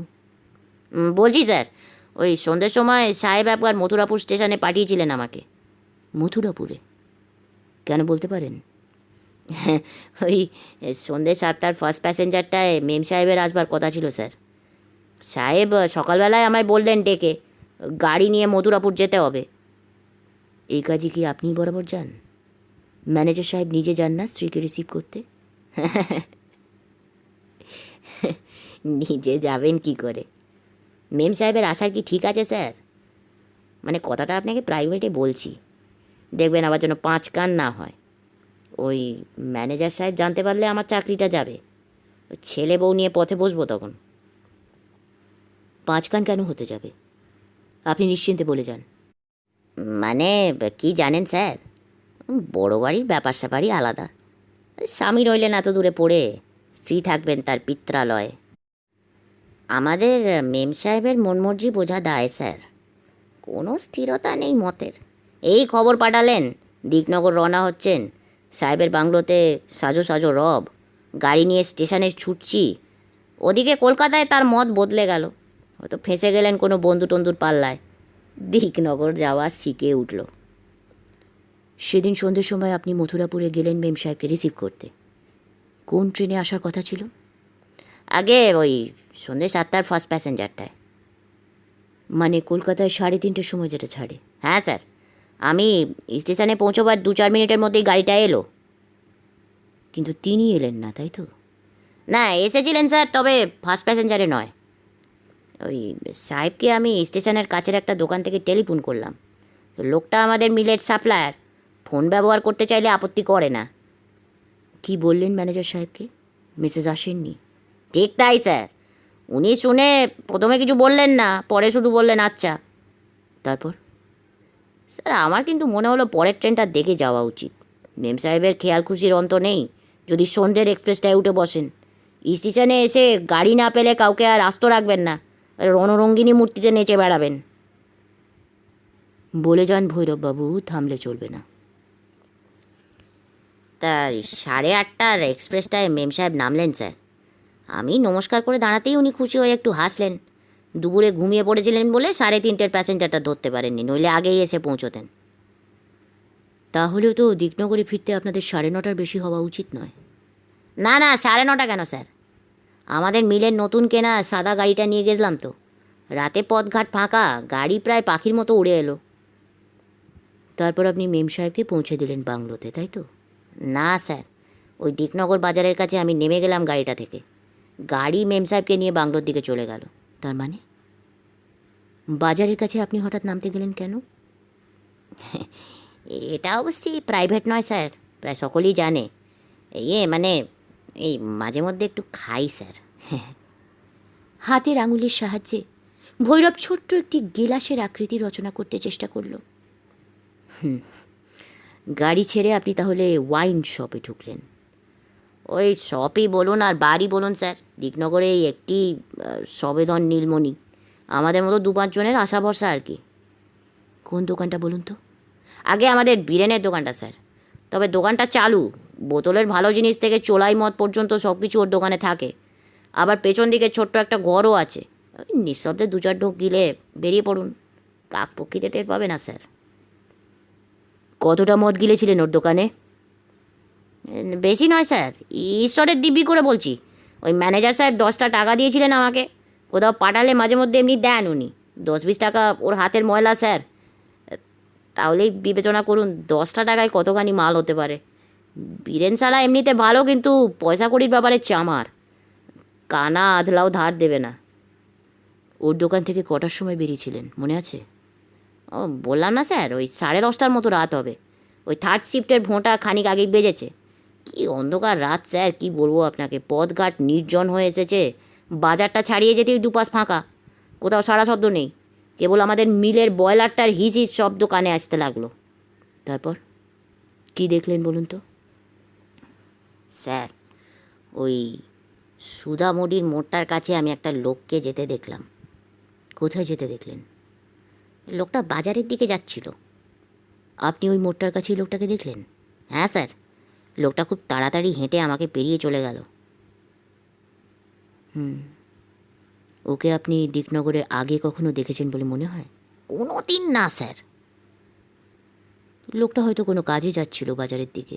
কে জানি স্যার, লোকটার চাউনি দেখে আমার কেমন ভয় হলো। আমার দিকে কটমট করে চেয়েছিল একবার, তারপরেই হনহন করে হেঁটে চলে গেল। কত বয়স হবে লোকটার? ও অত বলতে পারবো না স্যার, দাড়ি গোঁফওয়ালা একটা পাঞ্জাবি শিখ। কিন্তু লোকটার চোখ দুটো ভয়ঙ্কর, অন্ধকারে যেন জ্বলছিল। হতে পারে কোনো ট্রাকের ড্রাইভার হবে হয়তো, প্রয়োজনে যাচ্ছিল বাজারের দিকে। আমিও তাই ভেবেছিলাম স্যার, কোনো ট্রাকের ড্রাইভার কিংবা কন্ট্রাক্টর গোছের কেউ হবে। পরদিনই খুনের সংবাদটা পেয়ে আমার মনে একটা সন্দেহ জেগেছে। কিসের সন্দেহ? ওই লোকটা তরঙ্গকে মেরে হয়তো। আচ্ছা ভৈরববাবু, ছবি তোলায় আপনার হাত তো খুব ভালো। তরঙ্গর অনেক ছবি আপনি তুলেছেন বিভিন্ন ভঙ্গিমায়, তাই না? কে বলেছে আপনাকে স্যার? ওই হুলো মাগি নিশ্চয়। হুলো মাগি? কার কথা বলছেন ভৈরববাবু? ওই যে সুজাতা বলে মেয়েটা স্যার। নামেই মেয়ে মানুষ, এদিকে ঢং ঢাং সব মরদের মতো। তরঙ্গকে যেন আগলে বেড়াতো একদম। বাজে কথা রাখুন। তরঙ্গমালার পিছু পিছু অনেক ভ্রমরই ঘুরেছে, লিস্টি করলে আপনার নামও তাতে দিতে হয়। হ্যাঁ, কী যে বলেন স্যার, ওই মাঝে মাঝে একটু ছবি তুলে দেওয়া ছাড়া আমার সঙ্গে কোনো সম্পর্কই ছিল না। আর দেখছেন তো চেহারাটা, এতখানি বয়স, তাতে মুখে বসন্তের দাগ। তরঙ্গমালা কি এতে মজবার মতো মেয়ে? অত নিরাশ হবার কি আছে? প্রেমেতে মজিলে মন সব কিছুই তুচ্ছ হয়ে যায়। বয়স তখন কোনো বাধাই নয়। আর বসন্তের দাগই হয়তো বসন্তের ফুল হয়ে ফুটবে মনে। কথা শেষ করে রাজীব ভৈরব দত্তকে ভালো করে দেখল। চুলে সুগন্ধি তেল মাখে লোকটা, পঞ্চাশের কোঠাতে দাঁড়িয়েও বেশ সতেজ এবং প্রফুল্ল। ক্যামেরা কাঁধে ঝুলিয়ে সুন্দরী মেয়েদের ছবি তোলেও, হয়তো তাদের পিছু পিছু ঘোরে এবং সম্ভবত তাতেই খুশি, নিজেকে কৃতার্থ মনে করে। রাজীব বলল, ঠিক আছে, আজ আপনি আসুন তাহলে। দিকনগর থানার বড় দারোগার আসার কথা, সুতরাং আপনার... হ্যাঁ, চলি তাহলে স্যার। গরিবকে একটু দেখবেন, ফেসে না যাই। আর আপনাকে প্রাইভেটে যা বললাম যেন 5 কান না হয় স্যার। রাজীব কোনো কথা বলল না, অল্প একটু হেসে ওকে আশ্বস্ত করল। ভৈরবের চোখের ঠিক নিচে খানিকটা মাংস থলথলে ফোলা ফোলা, না বলে দিলেও সহজেই ওটি চেনা যায়, অ্যালকোহলিক ফ্যাট। শূন্য ঘরে বসে অনেকক্ষণ কি চিন্তা করল রাজীব। বিকেল প্রায় ফুরিয়ে এলো। কোথাও পাখিদের জটলা কিচিরমিচির শব্দ কানে আসছে। ঘরের এক কোণে বেলা শেষের এক টুকরো অবসন্ন রোদ্দুর। কতগুলো কাগজপত্র নিয়ে রাজীব কি পরীক্ষা করছিল, ওর হাতে একটা ম্যাগনিফাইং গ্লাস। কোনো গবেষক বিজ্ঞানীর মতো কাগজের লেখার মধ্যে রাজীব কি যেন অনুসন্ধান করে ফিরছিল। সুব্রত এসে ঘরে ঢুকল। ওর উপস্থিতি প্রথমে টেরই পায়নি রাজীব। টেবিলের কাছে এসে দাঁড়াতেই আগন্তুকের অস্তিত্ব সম্বন্ধে সে সচেতন হলো। মুখ তুলে তাকিয়ে রাজীব বলল, একটা চিঠি দেখবে সুব্রত? চিঠি? হ্যাঁ, চিঠি নিয়েই তো এতক্ষণ নাড়াচাড়া করছিলাম। চিঠি মানে অবশ্য প্রেমপত্র। তরঙ্গের বাক্সে অনেকগুলো চিঠি পাইনি আমরা। আপনি প্রেমপত্র পড়ছিলেন বুঝি রাজীবদা? কোনো এক মিষ্টিমণিকে লেখা চিঠি নিশ্চয়ই। লেখক নিঃসন্দেহে নিখিলেশ সেন, কি বলেন? নিখিলেশের চিঠিও রয়েছে এর মধ্যে, সব প্রায় ওরই লেখা। এছাড়া তরঙ্গর মার চিঠি আছে, সেগুলি আমি অবশ্য আলাদা করে রেখেছি। বাকি শুধু একখানা চিঠি, সেটাই তোমাকে পড়তে দিতে চাই। আবার কার চিঠি রাজীবদা? সুব্রত কৌতূহল প্রকাশ করল। দেখোই না, ছোট্ট চিঠি কিন্তু ভারী ইন্টারেস্টিং। রাজীব পত্রখানা এগিয়ে দিল সুব্রতকে। লেখার দিকে এক নজর তাকিয়েই সুব্রত বলল, এটার হাতের লেখা তো নিখিলেশ বাবুর নয় রাজীবদা। কার এই চিঠি? স্থান বা তারিখের কোনো উল্লেখ নেই পত্রে। 3-4 লাইনের ছোট্ট চিঠি। সুব্রত ধীরে ধীরে পড়ল। আর কতদিন বাপের বাড়িতে থাকবে? এবার চলে এসো। অনেক দিন হয়ে গেল না, তোমার অদর্শনে আমি যে শুকিয়ে যাচ্ছি। চিঠির উত্তর চাই না, তার বদলে সশরীরে এলেই আরও খুশি হব। আচ্ছা, এখানে সব খবর ভালো। আমার ভালোবাসা নিয়েও ইতি হাজব্যান্ড। সুব্রতর মুখে কোনো কথা নেই। চিঠিটা আরও একবার পড়ল সে। আশ্চর্য, খামের উপর একই হস্তাক্ষরে তরঙ্গের নাম এবং কলকাতার ঠিকানা লেখা। অনেকক্ষণ পর্যন্ত সুব্রতর মুখে কোনো বাক্য সরল না। রাজীব হেসে বলল, কি বড় দারোগা বাবু, একেবারে স্পিকটি নট হয়ে গেলে যে। এবার ভেবে বলো দেখি, এ স্বামী ভাগ্যবানটি কে? চেয়ারের উপর ধপাস করে বসে সুব্রত বলল, মাপ করুন রাজীবদা, ও স্বামী স্ত্রী খুঁজে বের করা আমার কর্ম নয়। কে কোথায় গোপনে কার প্রতিদেবতা সেজে বসে আছে তা জানতে হলে খোদ বিধাতা পুরুষের কাছে যেতে হয়। বড় দারোগা কি সে কথা হাত গুনে বলবে? রাজীব সান্যাল চিঠিখানা হাতে নিয়ে নিবিষ্ট মনে পরীক্ষা করছিল। প্রথমে হাতের লেখা, কলমের কালি, পত্রের ভাষা লক্ষ্য করল। তারপর চিঠির বিষয়বস্তু ছেড়ে পত্রলেখা কাগজটাকে নিয়ে পড়ল। ঘুরিয়ে ফিরিয়ে অনেকক্ষণ কাগজটাকে নিরীক্ষণ করল রাজীব, কখনো কাছে, কখনো বা দূরে রেখে, অন্ধকারে ফেলে কিংবা আলোর রশ্মি ওর বুকে প্রতিফলিত করে পর্যবেক্ষণের কাজ চলতে লাগল। পরীক্ষা শেষ করে রাজীব বলল, স্বামী মহাশয়ের ও পত্রখানা আমাকে খুব বেকায়দায় ফেলে দিল সুব্রত। তদন্ত করতে নেমে এখন দেখছি জটিল ধাঁধার সামনে পড়ে গেছি। সুব্রত কপালে বাঁ হাতটা রেখে খুব হতাশ একটা ভঙ্গি করে বসল। ভাবখানা এই যে রাজীবটা যেখানে হালে পানি পাচ্ছেন না, সেখানে সুব্রত তো অসহায় শিশু। সুতরাং এ ব্যাপারে তার মাথা ঘামানোর কোনো প্রয়োজন আছে বলে সে মনে করছে না। রাজীব বলল, একটা জিনিস লক্ষ্য করেছো সুব্রত, চিঠির কাগজটা কিন্তু ঠিক গোটা নয়, এর খানিকটা আগেই কেটে ফেলা হয়েছে। তাই নাকি? কই দেখি চিঠিটা আরেকবার। চিঠিটা পরীক্ষা করে স্থির হলো সুব্রত, রাজীবদার কথাই ঠিক। কাগজের মাথার দিকটা খানিকটা কেটে ফেলে পত্রখানার রচনা শুরু হয়েছে, এবং হয়তো খুব তাড়াতাড়ি আঙুলের সাহায্যেই খানিকটা অংশ ছিঁড়ে ফেলা হয়েছে বলে চিঠির একটা প্রান্ত কেমন অসমান, কোথাও কোথাও ঢেউ খেলানো। আতস কাচের সাহায্যে উঁচু নিচু ভাবটা আরও স্পষ্ট দেখায়। রাজীব বলল, ভালো করে আরেকবার দেখো সুব্রত, কাগজটা দেখে আর কিছু মনে হয় তোমার? কিছুক্ষণ কাগজটার দিকে একদৃষ্টে চেয়ে রইল সুব্রত। হঠাৎ প্রায় চেঁচিয়ে সে বলে উঠল, এই রাজীবদা, আমার মনে হচ্ছে এটা একটা লেটার প্যাডের কাগজ। ছাত্রের কৃতিত্বে গর্বিত মাস্টারমশাইয়ের মতো মুখ উজ্জ্বল করে রাজীব বলল, হ্যাঁ হ্যাঁ, সুন্দর বলেছ সুব্রত, আমি ঠিক এই কথাটাই শুনতে চাইছিলাম। সুব্রতর হাত থেকে চিঠিটা নিয়ে রাজীব পুনরায় সেটা পরীক্ষা শুরু করলো। বলল, কাগজটা কিন্তু বেশ দামি, লক্ষ্য করেছো? এই দেশের মিলে এই কাগজ তৈরি হয় কিনা বলা শক্ত। কিন্তু চিঠি লিখতে গিয়ে লেটার প্যাডের মাথার দিকটা ছিঁড়ে ফেলা হলো কেন? সুব্রত প্রশ্ন করল। এর একটাই মাত্র উত্তর হয় সুব্রত, স্বামী ভদ্রলোক বোধহয় আত্মগোপন করে থাকতে চান। তার মনে হয়তো আশঙ্কা ছিল যে পত্রটা অন্য কারো হাতে পড়ে যাওয়া খুব অসম্ভব নয়, এবং তাহলে লেটার প্যাডের উপরের ঠিকানা থেকে পত্রলেখকের পরিচয় জানা যেত। কিন্তু রাজীবদা, চিঠি যাকে লেখা হলো সে নিশ্চয়ই পত্রলেখককে জানতো।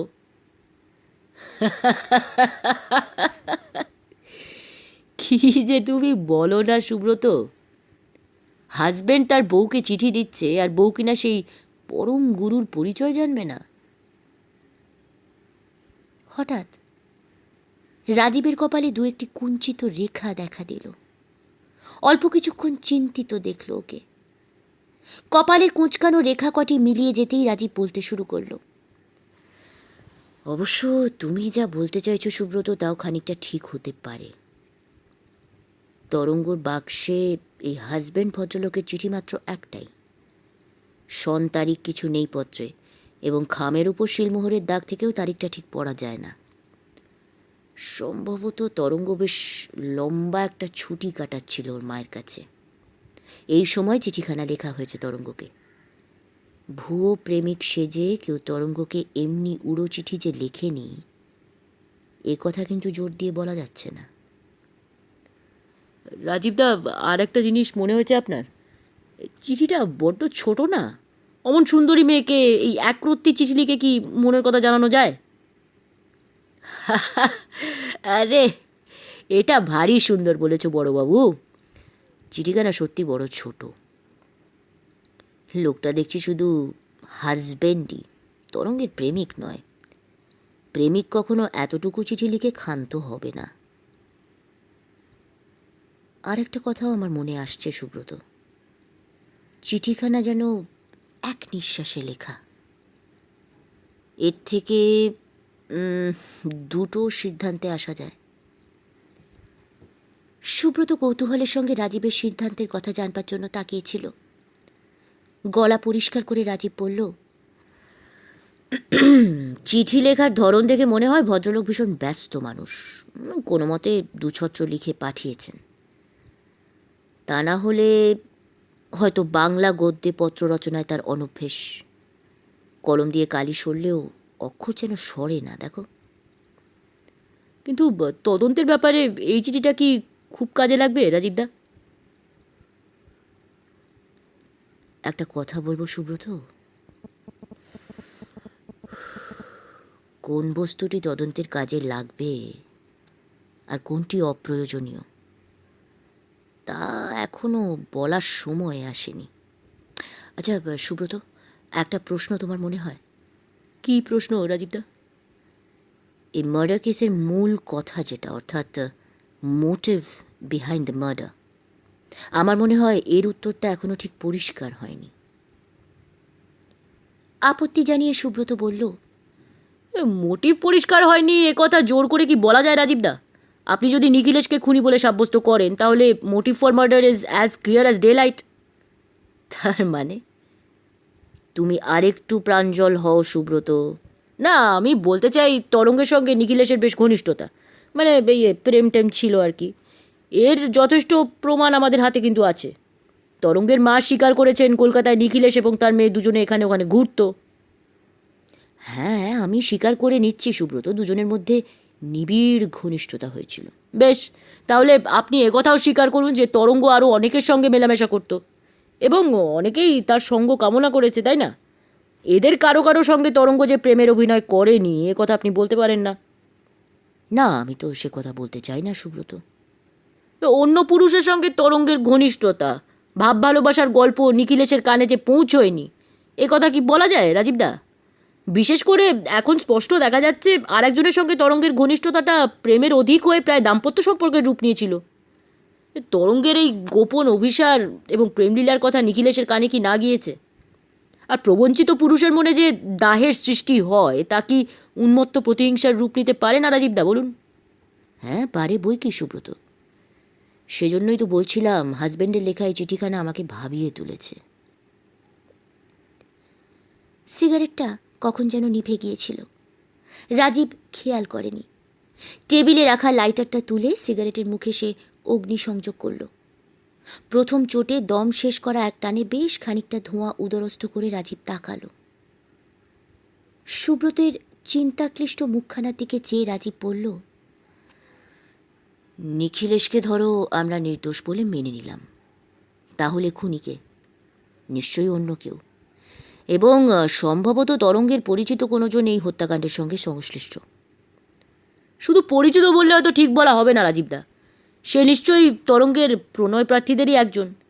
এটা তো খুবই স্বাভাবিক যে তরঙ্গের সঙ্গে ঘনিষ্ঠভাবে মিশবার সুযোগ সে পেয়েছে। অর্থাৎ তুমি বলতে চাও যে সেক্ষেত্রেও খুনের মোটিভ একই হলো। তরঙ্গ নিখিলেশের প্রতি গভীরভাবে আসক্ত জেনেই প্রণয় তাকে খুন করেছে। সুব্রত মাথা হেলিয়ে সায় দিল।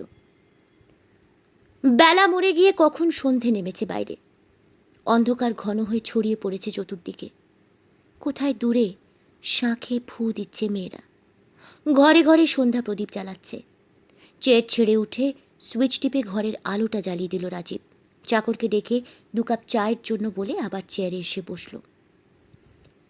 সুব্রতর দিকে একটা সিগারেট এগিয়ে দিয়ে রাজীব বলল, মোটিভের কথা এখন বাদ দাও সুব্রত, শুধু মোটিভের দিকে তাকিয়ে খুনের তদন্ত করা ডিটেকটিভের পক্ষে বুদ্ধিমানের কাজ নয়। সব কেসেই তো মোটিভ সমান নয়। তদন্ত শেষ করে যে মোটিভ আবিষ্কার করা গেল তা হয়তো বাস্তবে সকলের কাছে গ্রহণযোগ্যই মনে হলো না। অনেক সময় তো দেখা গেছে যে খুনের পিছনে মোটিভের প্রশ্নটা খুব বড় ছিলই না। মানে টাকা কড়ি, সম্পত্তি বা কোনো লাভের সম্ভাবনায় খুন না হয়ে থাকলে শুধুমাত্র মোটিভকে তদন্তের মুখ্য অবলম্বন করা উচিত নয়। আর মানুষের মনের কথা শয়তানেরও অজানা। মোটিভ বা খুনের উদ্দেশ্যকে সঠিক আবিষ্কার করার পিছনে এটাই হলো পর্বত প্রমাণ বাধা। মৃতের সঙ্গে খুনির সম্পর্কটাকে ধরে নাড়া দিলে হত্যার উদ্দেশ্যটা কি পরিষ্কার হয় না রাজীবদা? একটা কথা মনে রেখো সুব্রত, ডিটেকটিভ ট্রেনিং নেবার সময় আমরা শুনেছিলাম কথাটা, the motive more often than not remains the dark secret of the murderer. আর সম্পর্কের কথা বলছো, ধরো স্বামী স্ত্রীর সম্পর্ক। স্বামী যদি স্ত্রীকে খুন করে তাহলে খুনের উদ্দেশ্য বা মোটিভ কি হতে পারে? 1 নম্বর বলতে পারো যে স্বামী অন্য কোনো মেয়েকে ভালোবাসে এবং তাকে বিয়ে করতে চায়, সুতরাং স্ত্রীকে পৃথিবী থেকে সরানো প্রয়োজন। 2 নম্বর ধরো স্ত্রীর মৃত্যু ঘটলে হয়তো স্বামীর বিত্ত, সম্পত্তি বা ইন্স্যুরেন্সের টাকা পাবার সম্ভাবনা রয়েছে, অতএব স্ত্রীকে শেষ করা হলো। আর 3 নম্বর ধরো দীর্ঘদিন ধরে দাম্পত্য সম্পর্কের অবনতি ঘটেছে, স্বামী স্ত্রীর চরিত্রে সন্দিহান অথবা একজন রোগে অসুস্থ এবং দাম্পত্য জীবনে অপটু। এর ফলে হঠাৎ একদিন দেখা গেল কর্তা কিংবা গিন্নির মৃত্যু ঘটানো হয়েছে। মজার ব্যাপার কি জানো সুব্রত, এই 3 রকম মোটিভের কোনো একটি না থাকলেও হত্যাকাণ্ড কিন্তু সংঘটিত হচ্ছে। অর্থাৎ স্বামী তার স্ত্রীকে খুন করছে কিংবা মহিলাই তার পতি দেবতাকে ভোর পারে পাঠিয়ে দিয়েছে। বলেন কি রাজীবদা, এ কেমন করে সম্ভব? সম্ভব নিশ্চয়ই সুব্রত। আমেরিকাতে এক ভদ্রমহিলা তার স্বামীকে গুলি করে মেরে ফেলেন। খুনের পিছনে তেমন কোনো মোটিভ বা উদ্দেশ্য বহু চেষ্টা করেও আবিষ্কার করা যায়নি। খুবই অবাক হবার কথা, কিন্তু মহিলা কেন গুলি চালিয়েছিলেন শুনলে তুমি নিশ্চয়ই আরও অবাক হয়ে যাবে। ব্রিজ খেলতে বসে ভদ্রলোক একটা ভুল করে বসেন। শেষে খেলায় হার, পরাজয়কে মেনে নিতে পারলেন না মহিলা, আর তারই ফলে স্বামীকে প্রাণ হারাতে হলো স্ত্রীর গুলিতে। তাহলে বলছেন মোটিভকে বড় করে দেখার এখন প্রয়োজনই নেই? আমার তাই মনে হচ্ছে সুব্রত। অন্তত তরঙ্গ মার্ডার কেসে মোটিভ নিয়ে মাতামাতি করা ঠিক হবে না। মোটিভ যাই হোক একটা ছিল হয়তো, তা কতখানি যুক্তিযুক্ত, সম্ভব অসম্ভব সে নিয়ে এখনই আমাদের ব্যস্ত হবার প্রয়োজন নেই। মোটিভ ধরে খুনিকে বের করার চেয়ে ঘটনার সূত্র ধরে এগিয়ে যাওয়াই এক্ষেত্রে ঠিক লাইন হবে বলে আমার ধারণা। সুব্রত হঠাৎ কি যেন মনে পড়েছে এমনি একটা ভাব করে প্রায় চেঁচিয়ে পড়ল, ঘটনার কথা বলছেন রাজীবদা? ওই শুনেছেন নিশ্চয়ই শেষ খবরটা? কি শেষ খবর আবার? ওই নিখিলেশ জামিনে খালাস পেয়ে সুদামুড়িতে ফিরে এসেছে। ও হ্যাঁ হ্যাঁ হ্যাঁ, এই খবর তো আমি কাল রাত্রেই পেয়েছি। সচি স্টেশনে ছিল, ট্রেন থেকে নামতেই আমাকে খবরটা দিয়েছে। ডিস্ট্রিক্ট জাজ জামিনে খালাস দিয়েছে ওকে। পুলিশের তরফ থেকে যথারীতি আপত্তি জানানো হয়েছিল, কিন্তু জজ সাহেব শুনলেন না। অবশ্য পুরোপুরি মুক্ত নয় নিখিলেশ। দিকনগর থানার চৌহদ্দি পেরিয়ে অন্যত্র সে যেতে পারবে না, এমনকি মথুরাপুর পর্যন্তও নয়। যতদিন তদন্তের কাজ শেষ না হচ্ছে ততদিন নিখিলেশ সেনের যত্রতত্র যাওয়ার স্বাধীনতা নেই। কথাটা শুনে রাজীবের তেমন কোনো ভাবান্তর হলো না। ঈষৎ হেসে সে বলল, এ তো ন্যায্য বিচারই হয়েছে সুব্রত। আমাদের তরফ থেকে আপত্তি করবার মতো কোনো কারণই তো নেই। নিখিলেশ যদি চোখের সামনেই থাকে তাহলে মিছিমিছি তাকে জেলে পুরে রাখবার কী দরকার? আর তদন্তের কাজে নিখিলেশ প্রতিবন্ধকতার সৃষ্টি করতে পারে, এ হলো নেহাতি আজগুবি কথা। এতখানি ইনফ্লুয়েন্স বা প্রভাব প্রতিপত্তি সুদর্শন চক্রবর্তীর থাকলেও হয়তো বা সম্ভব, কিন্তু এ ব্যাপারে নিখিলেশ সেনের কানাকড়ির মুরদও নেই। চায়ের কাপ এসে হাজির হলো টেবিলে। উষ্ণ ধুমায়িত চা। চামচের সাহায্যে চিনি নেড়ে নিতে আরম্ভ করে রাজীব বলল, তোমার বাড়ির মতো সুন্দর চা নয় সুব্রত, তবু খেয়ে নাও কষ্ট করে। স্মিত মুখে সুব্রত চায়ের কাপে ঠোঁট ঠেকালো। রাজীব বলল, তুমি দিকনগর পেপার মিলের টেলিফোন অপারেটর ভৈরব দত্তকে চেনো সুব্রত? আর চিনি মানে দু চারবার দেখেছি রাজীবদা। আলাপ পরিচয় একবার হয়েও হলো না, কারণ ভদ্রলোক তখন অপ্রকৃতিস্থ, এই তো? বারে, আপনি কেমন করে জানলেন রাজীবদা? আন্দাজ করেছি সুব্রত, কিন্তু তারপর তুমি থেমো না, বক্তব্য শেষ করো। ওই তো ভদ্রলোককে একবার থানায় ধরে এনেছিল রামশঙ্কর। রাত্রে বাজারের মোড়ে ডিউটি ছিল তার। অপরাধ? রাস্তার উপরে ভীষণ হই হল্লা আর মাতলামি শুরু করেছিল ভৈরব দত্ত। কে একজন সঙ্গীও ছিল, কিন্তু দুজনকেই থানায় এনে হাজির করে রামাশঙ্কর। সারা রাত থানায় আটক ছিল নিশ্চয়ই? না, অতটা বাড়াবাড়ি করিনি রাজীবদা।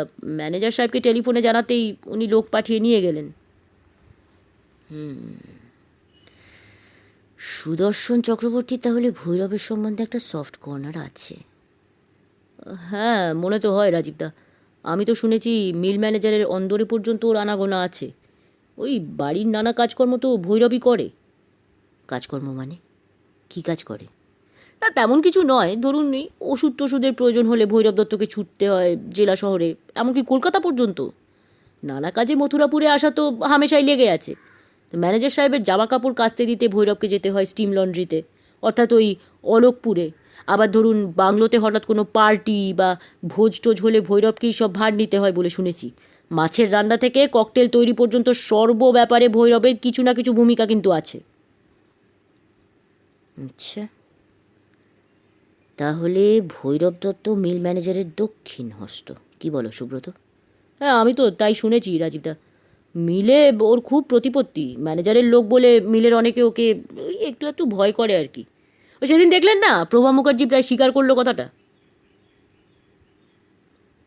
সুব্রত, ভৈরব দত্ত আজ এসেছিল এখানে। এসেছিল? কি ব্যাপার, কেন এসেছিল রাজীবদা? 5 কান করতে মানা করে গেছে। সুব্রত অভিমান করে তাকালো, মুখে কিছু বলল না। রাজীব হেসে বলল, বেশ তো, 5 কান না হয় হোক, কিন্তু তুমি আবার 7 কান করো না কথাটা। আরে পাগল হয়েছেন? অগত্যা রাজীব সান্যাল মুখ খুলল।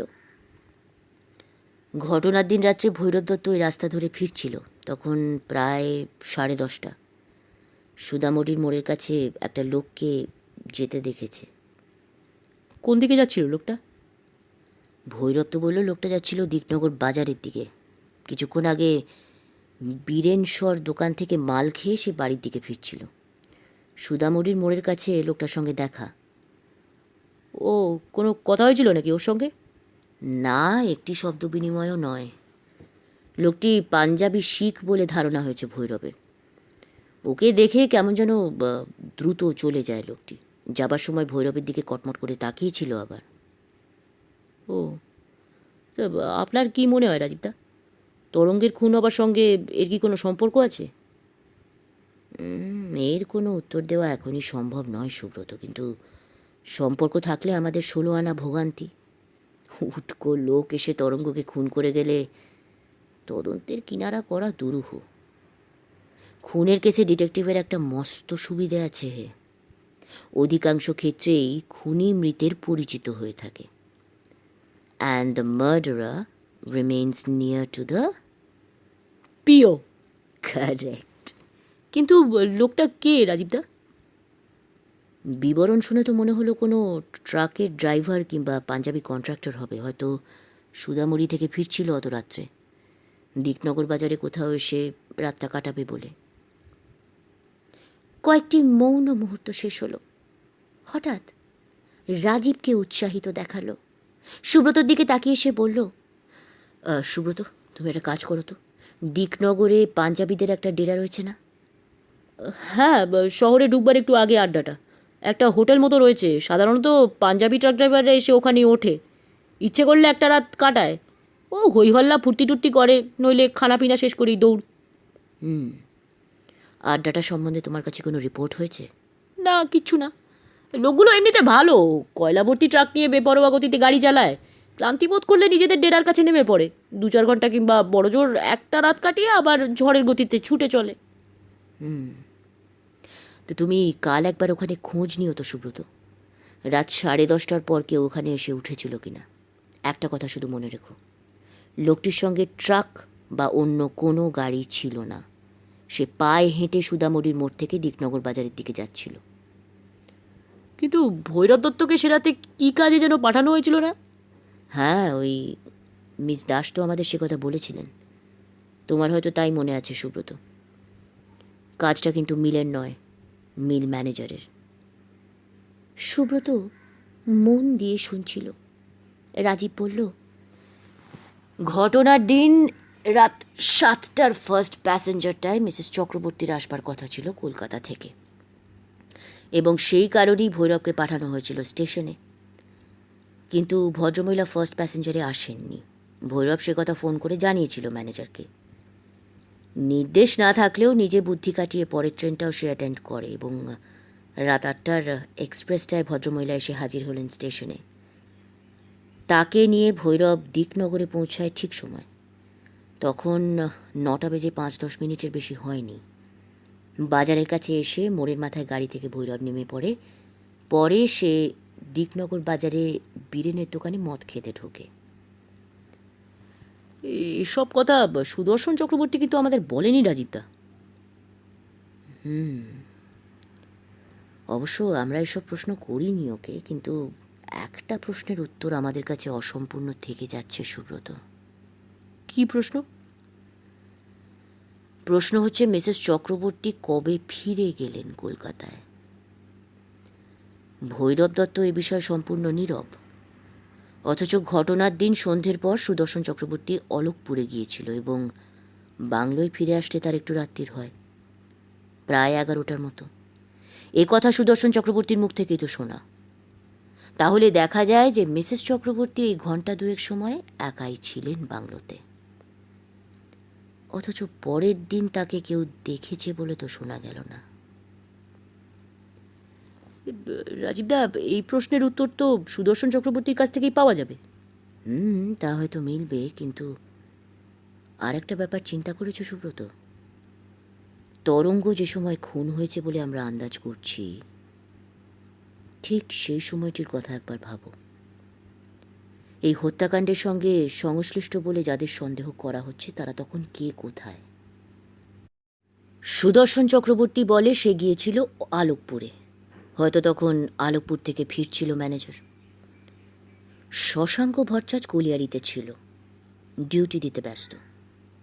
সুজাতা দাস মথুরাপুর থেকে বেরিয়ে দিকনগরের দিকে আসছিল, কিংবা হয়তো দিকনগরে সবেমাত্র পৌঁছেছে। প্রভা মুখার্জি তখন অনেক দূরে এবং ভৈরব দত্ত মদের দোকানে মাল খেতে ব্যস্ত। বাকি থাকছে নিখিলেশ সেন। ঘটনার দিন রাত্রে সে কোথায় ছিল বলা যায় না, তারও হয়তো কোনো অ্যালিবাই আছে, আ কাস্ট আয়রন অ্যালিবাই। রাজীব স্বগতোক্তির মতো উচ্চারণ করল। সুব্রত হেসে বলল, আপনি কিন্তু এক ছোকরাকে বাদ দিয়ে গেলেন রাজীবদা। ওই বিশ্বনাথ বসু, ও কি সন্দেহাতীত নাকি? পাগল হয়েছ? খুনের তদন্ত হলো দেওয়ানি মামলারও এক ধাপ উপরে। যত বেশি লোককে পক্ষ করবে ডিগ্রি তত বেশি পোক্ত হবে। বিশ্বনাথ বসুকে কালই দরকার আমার। সশব্দে দরজাটা খুলে গেল। সচিদুলাল এরকম বিনা নোটিসেই ঘরে এসে উদয় হলো। মনে হলো ভীষণ ব্যস্ত সে, দ্রুত সাইকেলে প্যাডেল করে এসেছে বলে এরকম হাঁপাচ্ছে। রাজীব অভ্যর্থনা করে বলল, এসো এসো সচি। আহা, চেয়ারে আগে বসে একটু জিরিয়ে নাও। চেয়ারে বসেই সচিদুলাল সংবাদ দিতে সরব হয়ে উঠল। খবর আছে স্যার, সেই রুমালটার গায়ের নম্বরটা হদিশ করতে পেরেছি। সত্যি? কোন রুমালটা রাজীবদা? যেটা ওই ঘটনাস্থলে পাওয়া গেল, মানে নিখিলেশের নামের আদ্যাক্ষর লেখা ছিল ওটা? রুমালে একটা লন্ড্রি মার্ক ছিল সুব্রত। মাত্র একবারই সেটা কাচানো হয়েছিল লন্ড্রিতে। সচি বহু চেষ্টা করে ওর হদিশ করতে পেরেছে। সচিদুলাল খুব বিস্ময়ের ভঙ্গি করে বলল, ওই রুমালটা কে কাচতে দিয়েছিল জানেন স্যার? কে? শশাঙ্ক ভট্টাচার্য। শুধু রুমাল নয় স্যার, একটা ফুল প্যান্ট, জামা আর ওই রুমালটা। খুব গর্বিতভাবে সচিদুলাল এবার পকেট থেকে একটা জিনিস বের করল। লন্ড্রির রসিদ বই সেটি, মথুরাপুরের একটি ঠিকানা লেখা, এই শহরেরই লন্ড্রি। রাজীব শশাঙ্কের নাম লেখা সেই রসিদটি পড়ল। একটা সবুজ কাপড়ের ফুল প্যান্ট, একটা সাদা শার্ট এবং ওই রুমালটার উল্লেখ রয়েছে রসিদে। ঘটনার পরের দিন, আগের তারিখ। 4 দিন পরে মালের ডেলিভারি দেওয়া হয়েছে। সচি বলল, লন্ড্রিওয়ালা একটা খবর দিল স্যার। পরশুদিন শশাঙ্ক নাকি আর এক প্রস্ত জামা কাপড় কাচতে দিয়ে গেছে। একটা সবুজ ফুল প্যান্টও রয়েছে তার মধ্যে, হয়তো আগেরটা হতে পারে। রাজীব সোজা হয়ে বসল। ওই ফুল প্যান্টটা কালই এখানে নিয়ে আসবে সচি, আদেশ করল সিআইডি ইন্সপেক্টর। রাজীবের চোখের সামনে একটা সবুজ গোলাকার বস্তু ট্রেন ছাড়বার নির্দেশ জ্ঞাপক আলোর সংকেতের মতো স্থির হয়ে জ্বলছিল। চকচকে সবুজ বোতামটার কথা বারবার মনে পড়ছিল রাজীবের। স্থানচ্যুত প্যান্টের বোতাম, এখন একটা আলোর সংকেত দিচ্ছে বোতামটা। সিনেমা হলে মাইকে গান দিয়েছে, নৈশ বাতাসে ভেসে আসা সঙ্গীত আরও শ্রুতি সুখকর। মফস্বলের কলেজে পড়াশোনা রাজীবের। শো ভাঙবার পর এমনই গান দিত সেখানেও। পড়া বন্ধ করে রাজীব গান শুনছে। কতদিন আগেকার কথা সব। প্রথম যৌবনের গন্ধ ভরা মফস্বল কলেজের হাসি উত্তাপের দিনগুলি কুয়াশাচ্ছন্ন নদীর ওপারের মতো বহুদূর, অস্পষ্ট। আপনার নামই বিশ্বনাথ বসু? আগে হ্যাঁ। দিকনগর পেপার মিলের পারচেস সেকশনে আছেন তো? হ্যাঁ। অর্থাৎ পারচেজ অফিসেই ভদ্রলোকের কাজ। রাজীব সান্যাল অপাঙ্গে চেয়ে দেখল।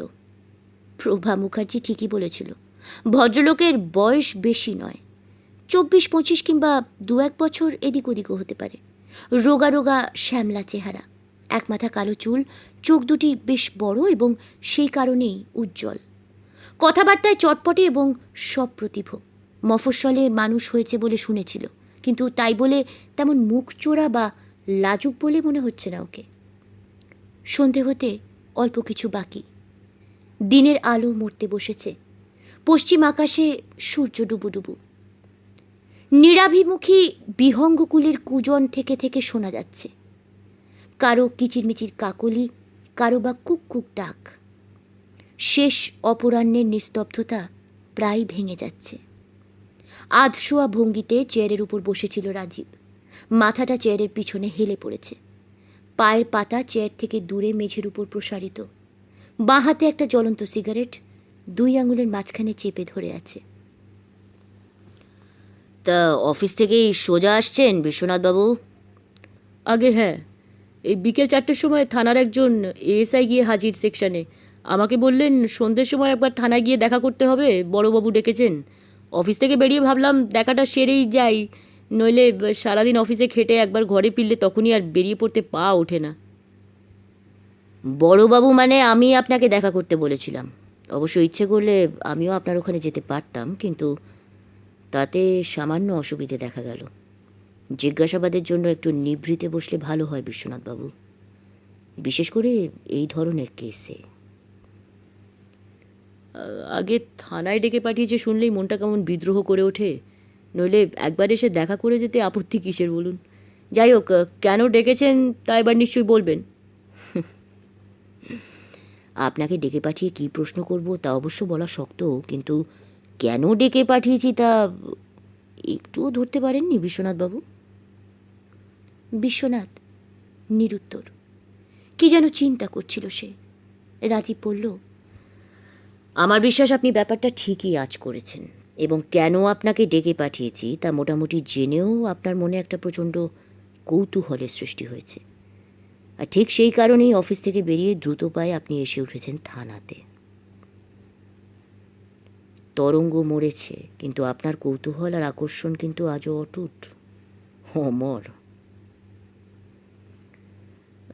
আপনি ঠিক কি বলতে চাইছেন বলুন তো? আমাকে ডেকে পাঠিয়েছেন বলেই দেখা করতে এসেছি, কিসের কৌতূহল বা কোন আকর্ষণের কথা বলছেন আপনি? ইচ্ছা, আপনি দেখছি ভীষণ খাপ্পা হয়ে গেছে না? অথচ 2 দিন আগেই সুদর্শনবাবু বলছিলেন আপনার কথা, খুব নাকি আলাপি আর ঠান্ডা মেজাজের মানুষ আপনি। কি বলছিলেন ম্যানেজারবাবু? আমার সম্বন্ধে হঠাৎ কথা হলো কেন? ম্যানেজারবাবুর কথা আবার বলে ফেললাম আপনাকে, ইস। অথচ কথা দেওয়া ছিল যে দিকনগর পেপার মিলের কর্মচারীদের গুণাগুণ সম্বন্ধে ম্যানেজারবাবুর মতামত কাউকে জানাবো না। না না, আপনি দুশ্চিন্তা করবেন না, এ কথা আমি কাউকে বলছি নে। আর বলার কি কম ঝক্কি? তলে তলে কে কোথায় সর্বনাশটি করে দেবে তা আগে থেকে জানার তো কোনো উপায় নেই স্যার। ব্যাপার কি বিশ্বনাথবাবু? কিসের সর্বনাশ? কোনো আশঙ্কা আছে নাকি আপনার? না মানে আমাদের পারচেস সেকশনে একজন সিনিয়র ক্লার্কের পোস্ট খালি হচ্ছে। আমি অবশ্য অনেকের চেয়ে জুনিয়র, কিন্তু তাতে কি বলুন, যোগ্যতা কি আমার কারো চেয়ে কম? শুধু পারচেস সেকশন কেন, সমস্ত পেপার মিলে এমকম পাস জুনিয়র ক্লার্ক একটিও নেই। আপনার তো বছর খানেক হলো এখানে, তাই না? না, 1 বছর এখনও পূর্ণ হয়নি, মাসখানেক এখনও বাকি। নইলে আর এত দুশ্চিন্তা কিসের বলুন? প্রমোশন দিলে আর সকলে এখনই হইচই করে উঠবে। বলবে ও হলো কচি কেরানি, এই তো সেদিন জন্ম হলো অফিসে, এখনও আঁতুড়ের গন্ধ যায়নি, এর মধ্যেই ওর প্রমোশন হবে কেন? দেখুন একবার, আমার যে একটা এমকম ডিগ্রি আছে সেদিকে কেউ ফিরেও চাইবে না, তার কোনো দাম নেই। ভারী দুঃখের কথা। অথচ সিনিয়র ক্লার্ক মানে কি জানেন? যত ম্যাট্রিক আড়াইয়ের ভিড়। বিএ পাস 4 জন আছে, কিন্তু মাস্টার্স ডিগ্রি কারো নেই। খোঁজ করলে বরং 2-10 জন NAQ পেয়ে যাবেন। NAQ? কি বললেন এটা? ওর মানে কি? ওটা একটা কোড আমাদের স্যার। আপনি হয়তো ভাবছেন কোনো ডিগ্রি টিগ্রি। NAQ অর্থাৎ নো অ্যাকাডেমিক কোয়ালিফিকেশন। ও তাই বলুন। আমি ভাবছিলাম NAQ আবার না জানি কী জিনিস। একটু থেমে রাজীব যোগ করল, সুদর্শনবাবুর হাত থাকলে আপনার অবশ্য একটা চান্স আছে। আমার মনে হয় you are in the good books of the manager. হাত কি বলছেন স্যার? প্রমোশন দেওয়ার ব্যাপারে ম্যানেজার সাহেবের ইচ্ছেই তো সব। উনি মনে করলেই একজনকে ঠেলে তুলতে পারেন। আর 10 জনে কে কী বললো তাতে তো কিছু যায় আসে না, তাই না? একটু ধৈর্য ধরুন বিশ্বনাথবাবু, প্রমোশন বা উন্নতি সময় মতো হবেই। মিথ্যে ছটফটিয়ে তো কোনো লাভ নেই, বরং ওতে ঠকতে হয়। ভগবান জানেন কবে প্রমোশন হবে। চেষ্টা তো কম করলাম না স্যার। আপনি অবশ্য ঠিকই বলেছেন, মিথ্যে ছটপটিয়ে কোনো লাভ নেই। তাস খেলতে বসে রঙের কথা ঘোষণা করে খেলুড়ে যেমন প্রতিপক্ষের দিকে তাকায়, রাজীব তেমনি ভঙ্গিতে চাইল। বলল, আমি কিন্তু আপনাকে ডেকে পাঠিয়েছি খুনের কেসের ব্যাপারে কয়েকটি প্রশ্ন করব বলে। হঠাৎ এক ঝলক হিমেল হাওয়া এলে মানুষ যেমন শীতার্ত শিরশির অনুভব করে, বিশ্বনাথকে তেমনি সংকুচিত এবং ভীরু দেখালো। উত্তাপময় এবং আশাব্যঞ্জক একটি প্রসঙ্গ ছেড়ে এ যেন কোন নিশীথ শীতল দিঘির ঘাটে অবতরণ। রাজীব বলল, বিশ্বনাথবাবু, গত শনিবার রাত্রে টেলিফোন অপারেটর তরঙ্গ মজুমদার নৃশংসভাবে আততায়ীর হাতে খুন হয়েছে। কে বা কারা তাকে মারল তা এখন রহস্যের আড়ালে। কিন্তু আমাদের সকলের কর্তব্য এই রহস্যজাল সরিয়ে খুনিকে খুঁজে বের করা। হ্যাঁ হ্যাঁ, সে তো নিশ্চয়ই। কিন্তু আমরা মানে পেপার মিলের লোকেরা এই বিষয়ে আপনাকে কি সাহায্য করতে পারি? ওই যা পারেন, যতটুকু পারেন। বিশ্বনাথ অনেকক্ষণ চুপ করে রইল। সম্ভবত সে কিছু ভাবছিল, কিংবা এই খুনের ব্যাপারে কিভাবে তার বক্তব্য রাখবে তাই নিয়ে ইতস্তত করছিল। রাজীব বলল, আচ্ছা বিশ্বনাথবাবু, খুনের সংবাদ প্রথম শুনে আপনার কি মনে হলো? খুনের সংবাদ? কি জানেন, দিনটার কথা ভাবলে আমার এখনও গা শিরশির করে ওঠে। বেলা প্রায় 7:30-8টা তখন। আমাদের মেসের চাকরটা এসে হইচই শুরু করে দিল, খুন হয়েছে খুন হয়েছে বলে একেবারে এ ঘরে ও ঘরে লাফিয়ে বেড়াচ্ছিল। আপনি বুঝি মেসে থাকেন? আগে হ্যাঁ, 5-6 জনে মিলে একটা মেস করে আছি। তা কোম্পানির বাড়ি নিশ্চয়ই। কোম্পানির বাড়ি? কোথায় পাবেন মশাই? তার হিসেব নিকেশ আর এস্টিমেট কোনো দিনই শেষ হবে না।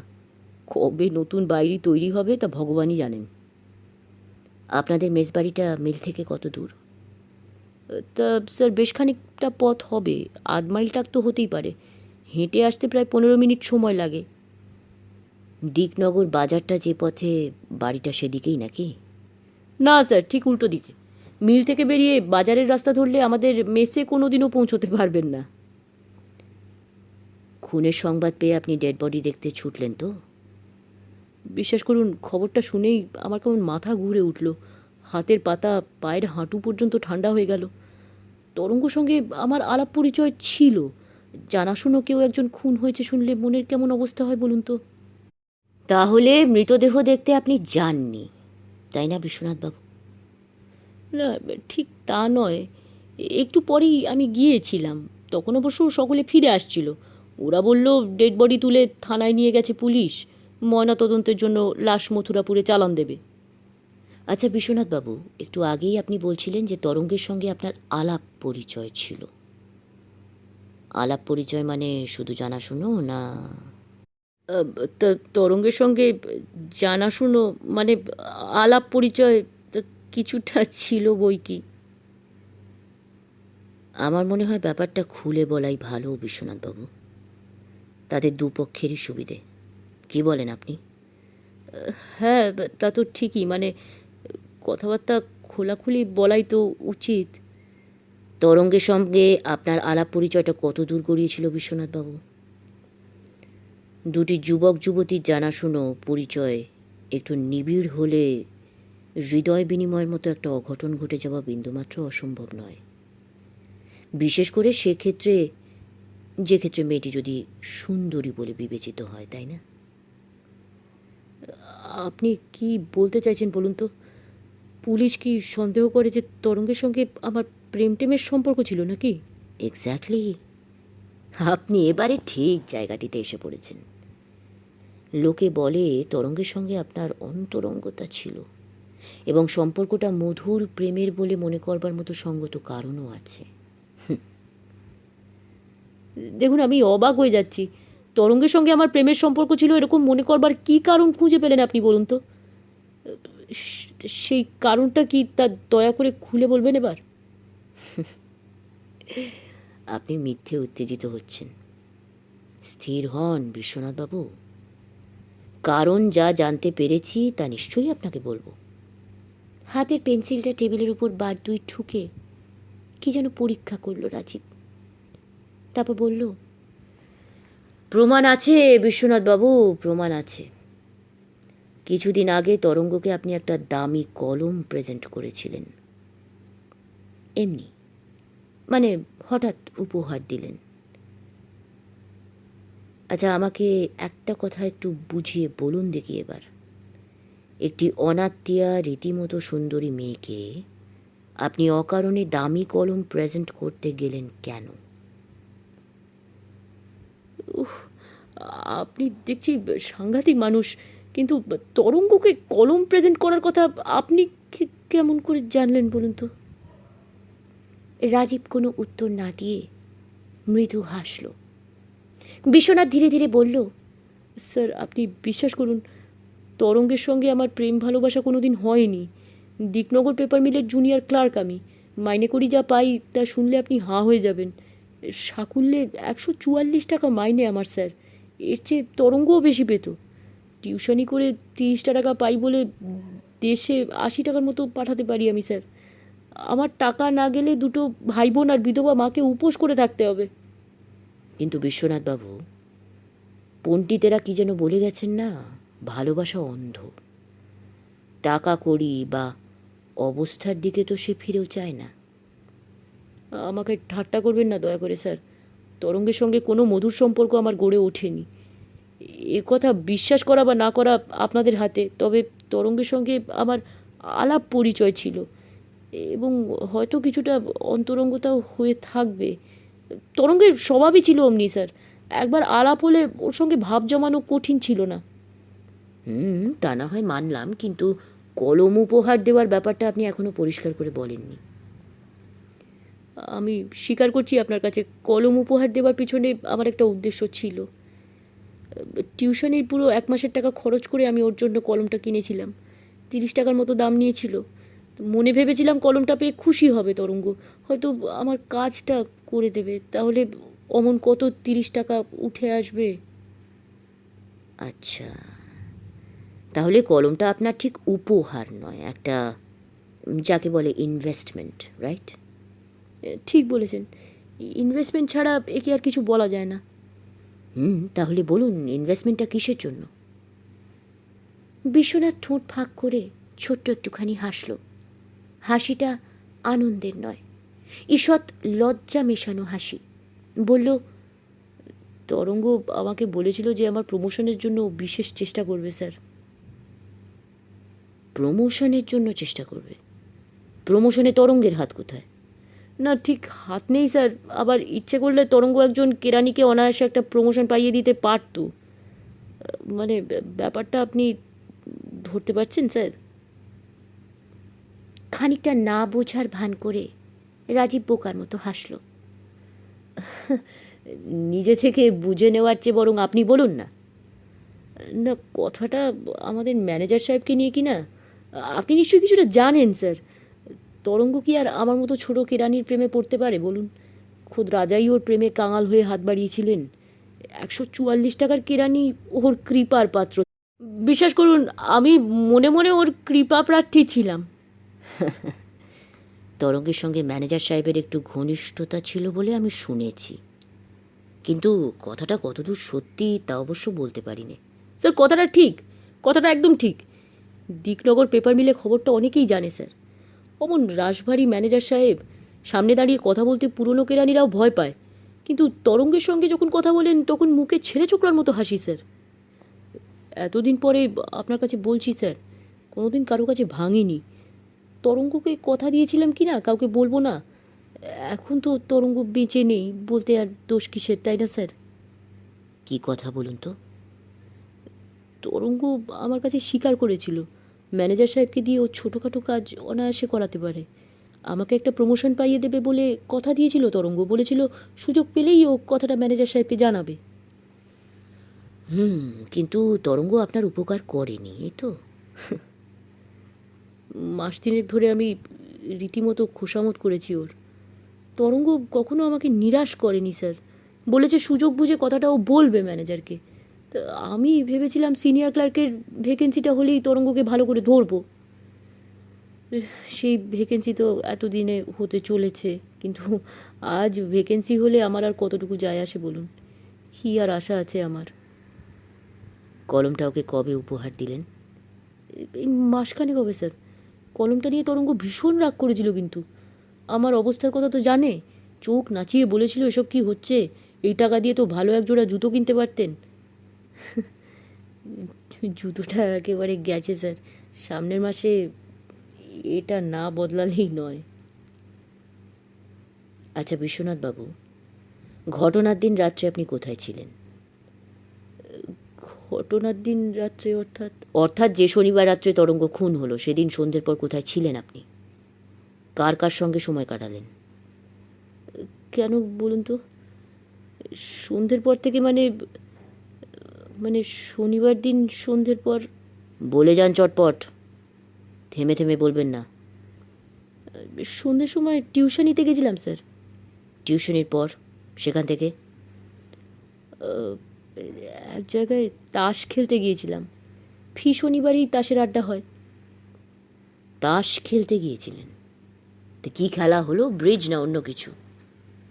বিশ্বনাথ নিরুত্তর। রাজীব বলল, বুঝতে পেরেছি মশাই, আপনি 3 তাসে বসেছিলেন, তাই তো? তো কি হলো খেলায়, হার না জিত? জিত হয়েছিল শনিবারে স্যার, 12 টাকার মতো পকেটে করে উঠেছিলাম। নেশাটা ভালো নয় বিশ্বনাথবাবু, ঘন ঘন যাবেন না তাসের আড্ডায়, কেমন? আমি খুব কম যাই ওখানে স্যার, মাসে একবার কিংবা দুবার। 10-20 টাকা জিততে পারলে একটু সাশ্রয় হয় আমার। আর হেরে গেলে? কি জানেন, আমি খুব কম হেরেছি, হারলেও 2-3 টাকার বেশি আমার পকেট থেকে কোনো দিন যায়নি। সেদিন মেসে ফিরতে কত রাত হয়েছিল আপনার? এই 10:30-11টার মতো। পথে কারোর সঙ্গে দেখা হয়েছিল? কারোর সঙ্গে দেখা? না, তা অত রাতে তো কাউকে পাইনি পথে স্যার। এদিকে রাত 9টা বাজলেই তো পথঘাট নির্জন হয়ে আসে, 10:30 মানে তো দুপুর রাত স্যার। আর একটা প্রশ্ন করতে চাই আপনাকে, এই খুনের ব্যাপারে কাউকে সন্দেহ হয় আপনার? সন্দেহ? মাফ করবেন স্যার, সন্দেহ করবার মতো কাউকে আমি খুঁজে পাচ্ছি না। রাজীব উঠে দাঁড়ালো। ঠিক আছে, আপনি এখন মেসে যেতে পারেন বিশ্বনাথবাবু। বিশ্বনাথ উঠল। রাজীব দেখছিল ওকে, একটু চিন্তিত অসহায় ভাবভঙ্গি। অর্থচিন্তায় এই বয়সেই নুজো মনে হয়। হঠাৎ রাজীব বলল, আচ্ছা বিশ্বনাথবাবু, আপনার নাম ঠিকানা আর ওই নতুন পোস্টটার কথা একটু লিখে দিন তো। বিশ্বনাথ বিস্মিত। সম্ভবত সে কি বলবে ভেবে পাচ্ছিল না। দিন না লিখে, আমার আবার ভীষণ ভুলো মন জানেন তো। ওই ম্যানেজার সাহেবের সঙ্গে দেখা হলে আপনার কথা বলবো একবার, যদি কিছু উপকার হয়। কলম আর কাগজ নিয়ে বিশ্বনাথ প্রস্তুত হলো লিখতে। রাজীব বলল, পুরো নাম ঠিকানা লিখবেন, কিন্তু বাংলায় লিখে দিন, ইংরেজিতে লেখা হলে আবার অন্য কাগজপত্রের সঙ্গে গুলিয়ে যাবে আমার। বিশ্বনাথ কাগজটা এগিয়ে দিল রাজীবকে। একটু হেসে সেটি নিল রাজীব। বলল, ঠিক আছে, নমস্কার বিশ্বনাথবাবু, পরে আবার দেখা হবে। সুইচ টিপে আলোটা জ্বালল রাজীব। বিশ্বনাথের হস্তাক্ষরের উপর এক দৃষ্টে চেয়ে রইল। অক্ষরের সাইজ, লেখার ছিঁড়ি ছাঁদ, অন্তের বিশেষ টানগুলি বারবার সে পরীক্ষা করছিল। আতস কাচের নিচে রেখে নানাভাবে দেখল। পিছন থেকে সুব্রত বলল, অমন ঝুঁকে পড়ে কি দেখছেন রাজীবদা? আবার কোনো চিঠিপত্র এসে গেল নাকি হাতে? আরে তুমি কখন ফিরলে? এই তো এই তো এলাম। উফ, সেই দুপুর থেকে ঘুরে ঘুরে হয়রান রাজীবদা। বিশ্বনাথের দেওয়া কাগজটা পকেটস্থ করে রাজীব তাকালো। ওই কাগজটা কি রাজীবদা? না না, তেমন কিছু নয়, সামান্য একটা হাতের লেখা। অবশ্য সামান্য বস্তুরও মাঝে মধ্যে অসামান্য দাম হয়, তাই না? ঠোঁট টিপে রাজীব বিচিত্র ভঙ্গিতে হাসল। শুক্লপক্ষের রাত, সম্ভবত চতুর্থী তিথি। আকাশে ছোট্ট এক ফালি চাঁদ। জ্যোৎস্নার আলো বলতে নেই। চতুর্থীর চাঁদ আলো ছড়িয়ে পৃথিবীকে উজ্জ্বল করে তোলে না, বরং ছায়া ছায়া অন্ধকারে ধরিত্রী অপরিচিত রহস্যময় দেখায়। রিকশোতে উঠে রাজীব বলল, মিল অফিসের টেলিফোন অপারেটর ভৈরব দত্তের বাড়ি নিয়ে চলো। ভৈরব দত্ত? কোন ভৈরব বাবু গো? সে মাল খাওয়া ভৈরব বাবু? রিকশাওয়ালা সঠিক হতে চাইল। মাল খাওয়া ভৈরব বাবুকে চেনো তুমি? হই, চিনি না মানে? কতদিন রেতে বেহুশ বাবুকে ঘরে পৌঁছে দিয়েছি। পথে লোকজন, সাইকেল এবং রিকশোর একচক্ষু আলো, দুপাশে গাছগাছালি, অন্ধকার, কোথাও আলো ছায়ার খেলা। মিল এরিয়ার মধ্যে ভৈরব দত্তের বাড়ি। বাড়ি অর্থাৎ কোম্পানির কোয়ার্টার্স। দিনের আলোয় হয়তো এ পথে জিপ চালিয়ে এসেছে রাজীব। এখন রাত্রির অন্ধকারে সমস্ত জায়গাটাই চোখে অপরিচিত ঠেকছে। বড় রাস্তাটা থেকে অপেক্ষাকৃত সরু আর একটা রাস্তা বাঁদিকে গিয়েছে। সেদিকে খানিকটা গিয়ে রিকশোটা একটা ছোট বাড়ির সামনে দাঁড়ালো। রাজীব বুঝতে পারল এটাই ভৈরবের বাড়ি এবং রিকশোওয়ালা বাড়িটা চেনে। দরজায় কড়া নেড়ে রাজীব ভৈরবের জন্য অপেক্ষা করছিল। একটু পরেই দরজাটা অল্প একটু ফাঁক হলো। 13-14 বছরের একটি মেয়ে মুখ বের করে বলল, কাকে চান আপনি? ভৈরব বাবুকে। আছেন বাড়িতে? বাবা তো আলোকপুরে গিয়েছেন। আলোকপুরে? কেন গিয়েছেন বলতে পারো তুমি? কখন ফিরবেন? আলোকপুরে গেছেন ম্যানেজার সাহেবের কাপড় কাচতে দিতে। এক্ষুনি ফিরবেন, আপনি বসবেন একটু। রাজীব ঘরের মধ্যে ঢুকল। বেশ বড় ঘর, প্রায় 16 ফুট বাই 12 ফুট সাইজ। সম্ভবত এরকম 3খানা ঘর আছে বাড়িতে। আসবাবপত্রও বেশ সুন্দর। একটা শোকেসে নানা রকম দর্শনীয় বস্তু। দেওয়ালে অনেকগুলো ছবি, কোনোটা প্রাকৃতিক দৃশ্য, কোনোটা পরিবারের লোকদের বলে মনে হলো তার। একপাশে কয়েক জোড়া জুতো। সেদিকে চোখ পড়তেই রাজীব হঠাৎ মনোযোগী হলো। ইতিমধ্যে মেয়েটি বাড়ির ভিতর কী কাজে গিয়েছিল সেই ফাঁকে রাজীব ঘরখানা দ্রুত পর্যবেক্ষণ করল। দেওয়ালের ছবিগুলি দেখল, তাকের উপর সাজানো বইগুলি খুব ব্যস্তভাবে নেড়েচেড়ে রাখল এবং সব শেষে জুতোগুলির কাছে এসে চুপ করে দাঁড়ালো। মেয়েটি ফিরে আসতেই রাজীব বলল, আমি বরং এখন আসি, হ্যাঁ? তোমার বাবার সঙ্গে না হয় কাল সকালে এসে দেখা করব। মেয়েটি একটু বিস্মিত হয়ে বলল, বসবেন না একটু? আচ্ছা, কি নাম বলবো আপনার? না না, নাম বলার দরকার নেই মা। বলো, মিলের একজন সাপ্লায়ার এসেছিলেন, তিনি আবার সকালে আসবেন, কেমন? কথা শেষ করে রাজীব ফের রিকশোতে গিয়ে বসল। থানার কাছাকাছি আসতেই রাজীব অবাক হয়ে তাকালো। এ যেন মেঘ না চাইতেই জল। ভৈরব দত্ত থানার কাছেই দাঁড়িয়ে। একটু দূরে রিকশোটা ছেড়ে দিয়ে রাজীব ধীরে ধীরে হাঁটল। ওর সম্মুখীন হয়ে খুব অবাক হবার ভান করে বলল, আরে কি খবর ভৈরব বাবু, হঠাৎ এখানে দাঁড়িয়ে? মানে আপনার জন্যে অপেক্ষা করছি স্যার। ওই মথুরাপুরে শুনলাম যে আপনি দিকনগরে এসেছেন। একজন সেপাই বলল যে আপনি এখনই ফিরবেন। এই জিপ দাঁড়িয়ে আছে দেখছি, তাই। কেন, কোনো খবর আছে নাকি ভৈরব বাবু? মানে প্রাইভেটে আপনাকে একটা খবর দিতে এলাম স্যার, দেখবেন যেন 5 কান না হয়। এদিক ওদিক চেয়ে ভৈরব বলল, সুজাতা দাস রেজিগনেশন দিয়েছে। আজই ম্যানেজার সাহেবের কাছ থেকে খবরটা জানতে পেরেছি স্যার। শেষ হলো শ্রী দেবল দেববর্মার গল্প রাত তখন 10টার 4র্থ পর্ব। নমস্কার।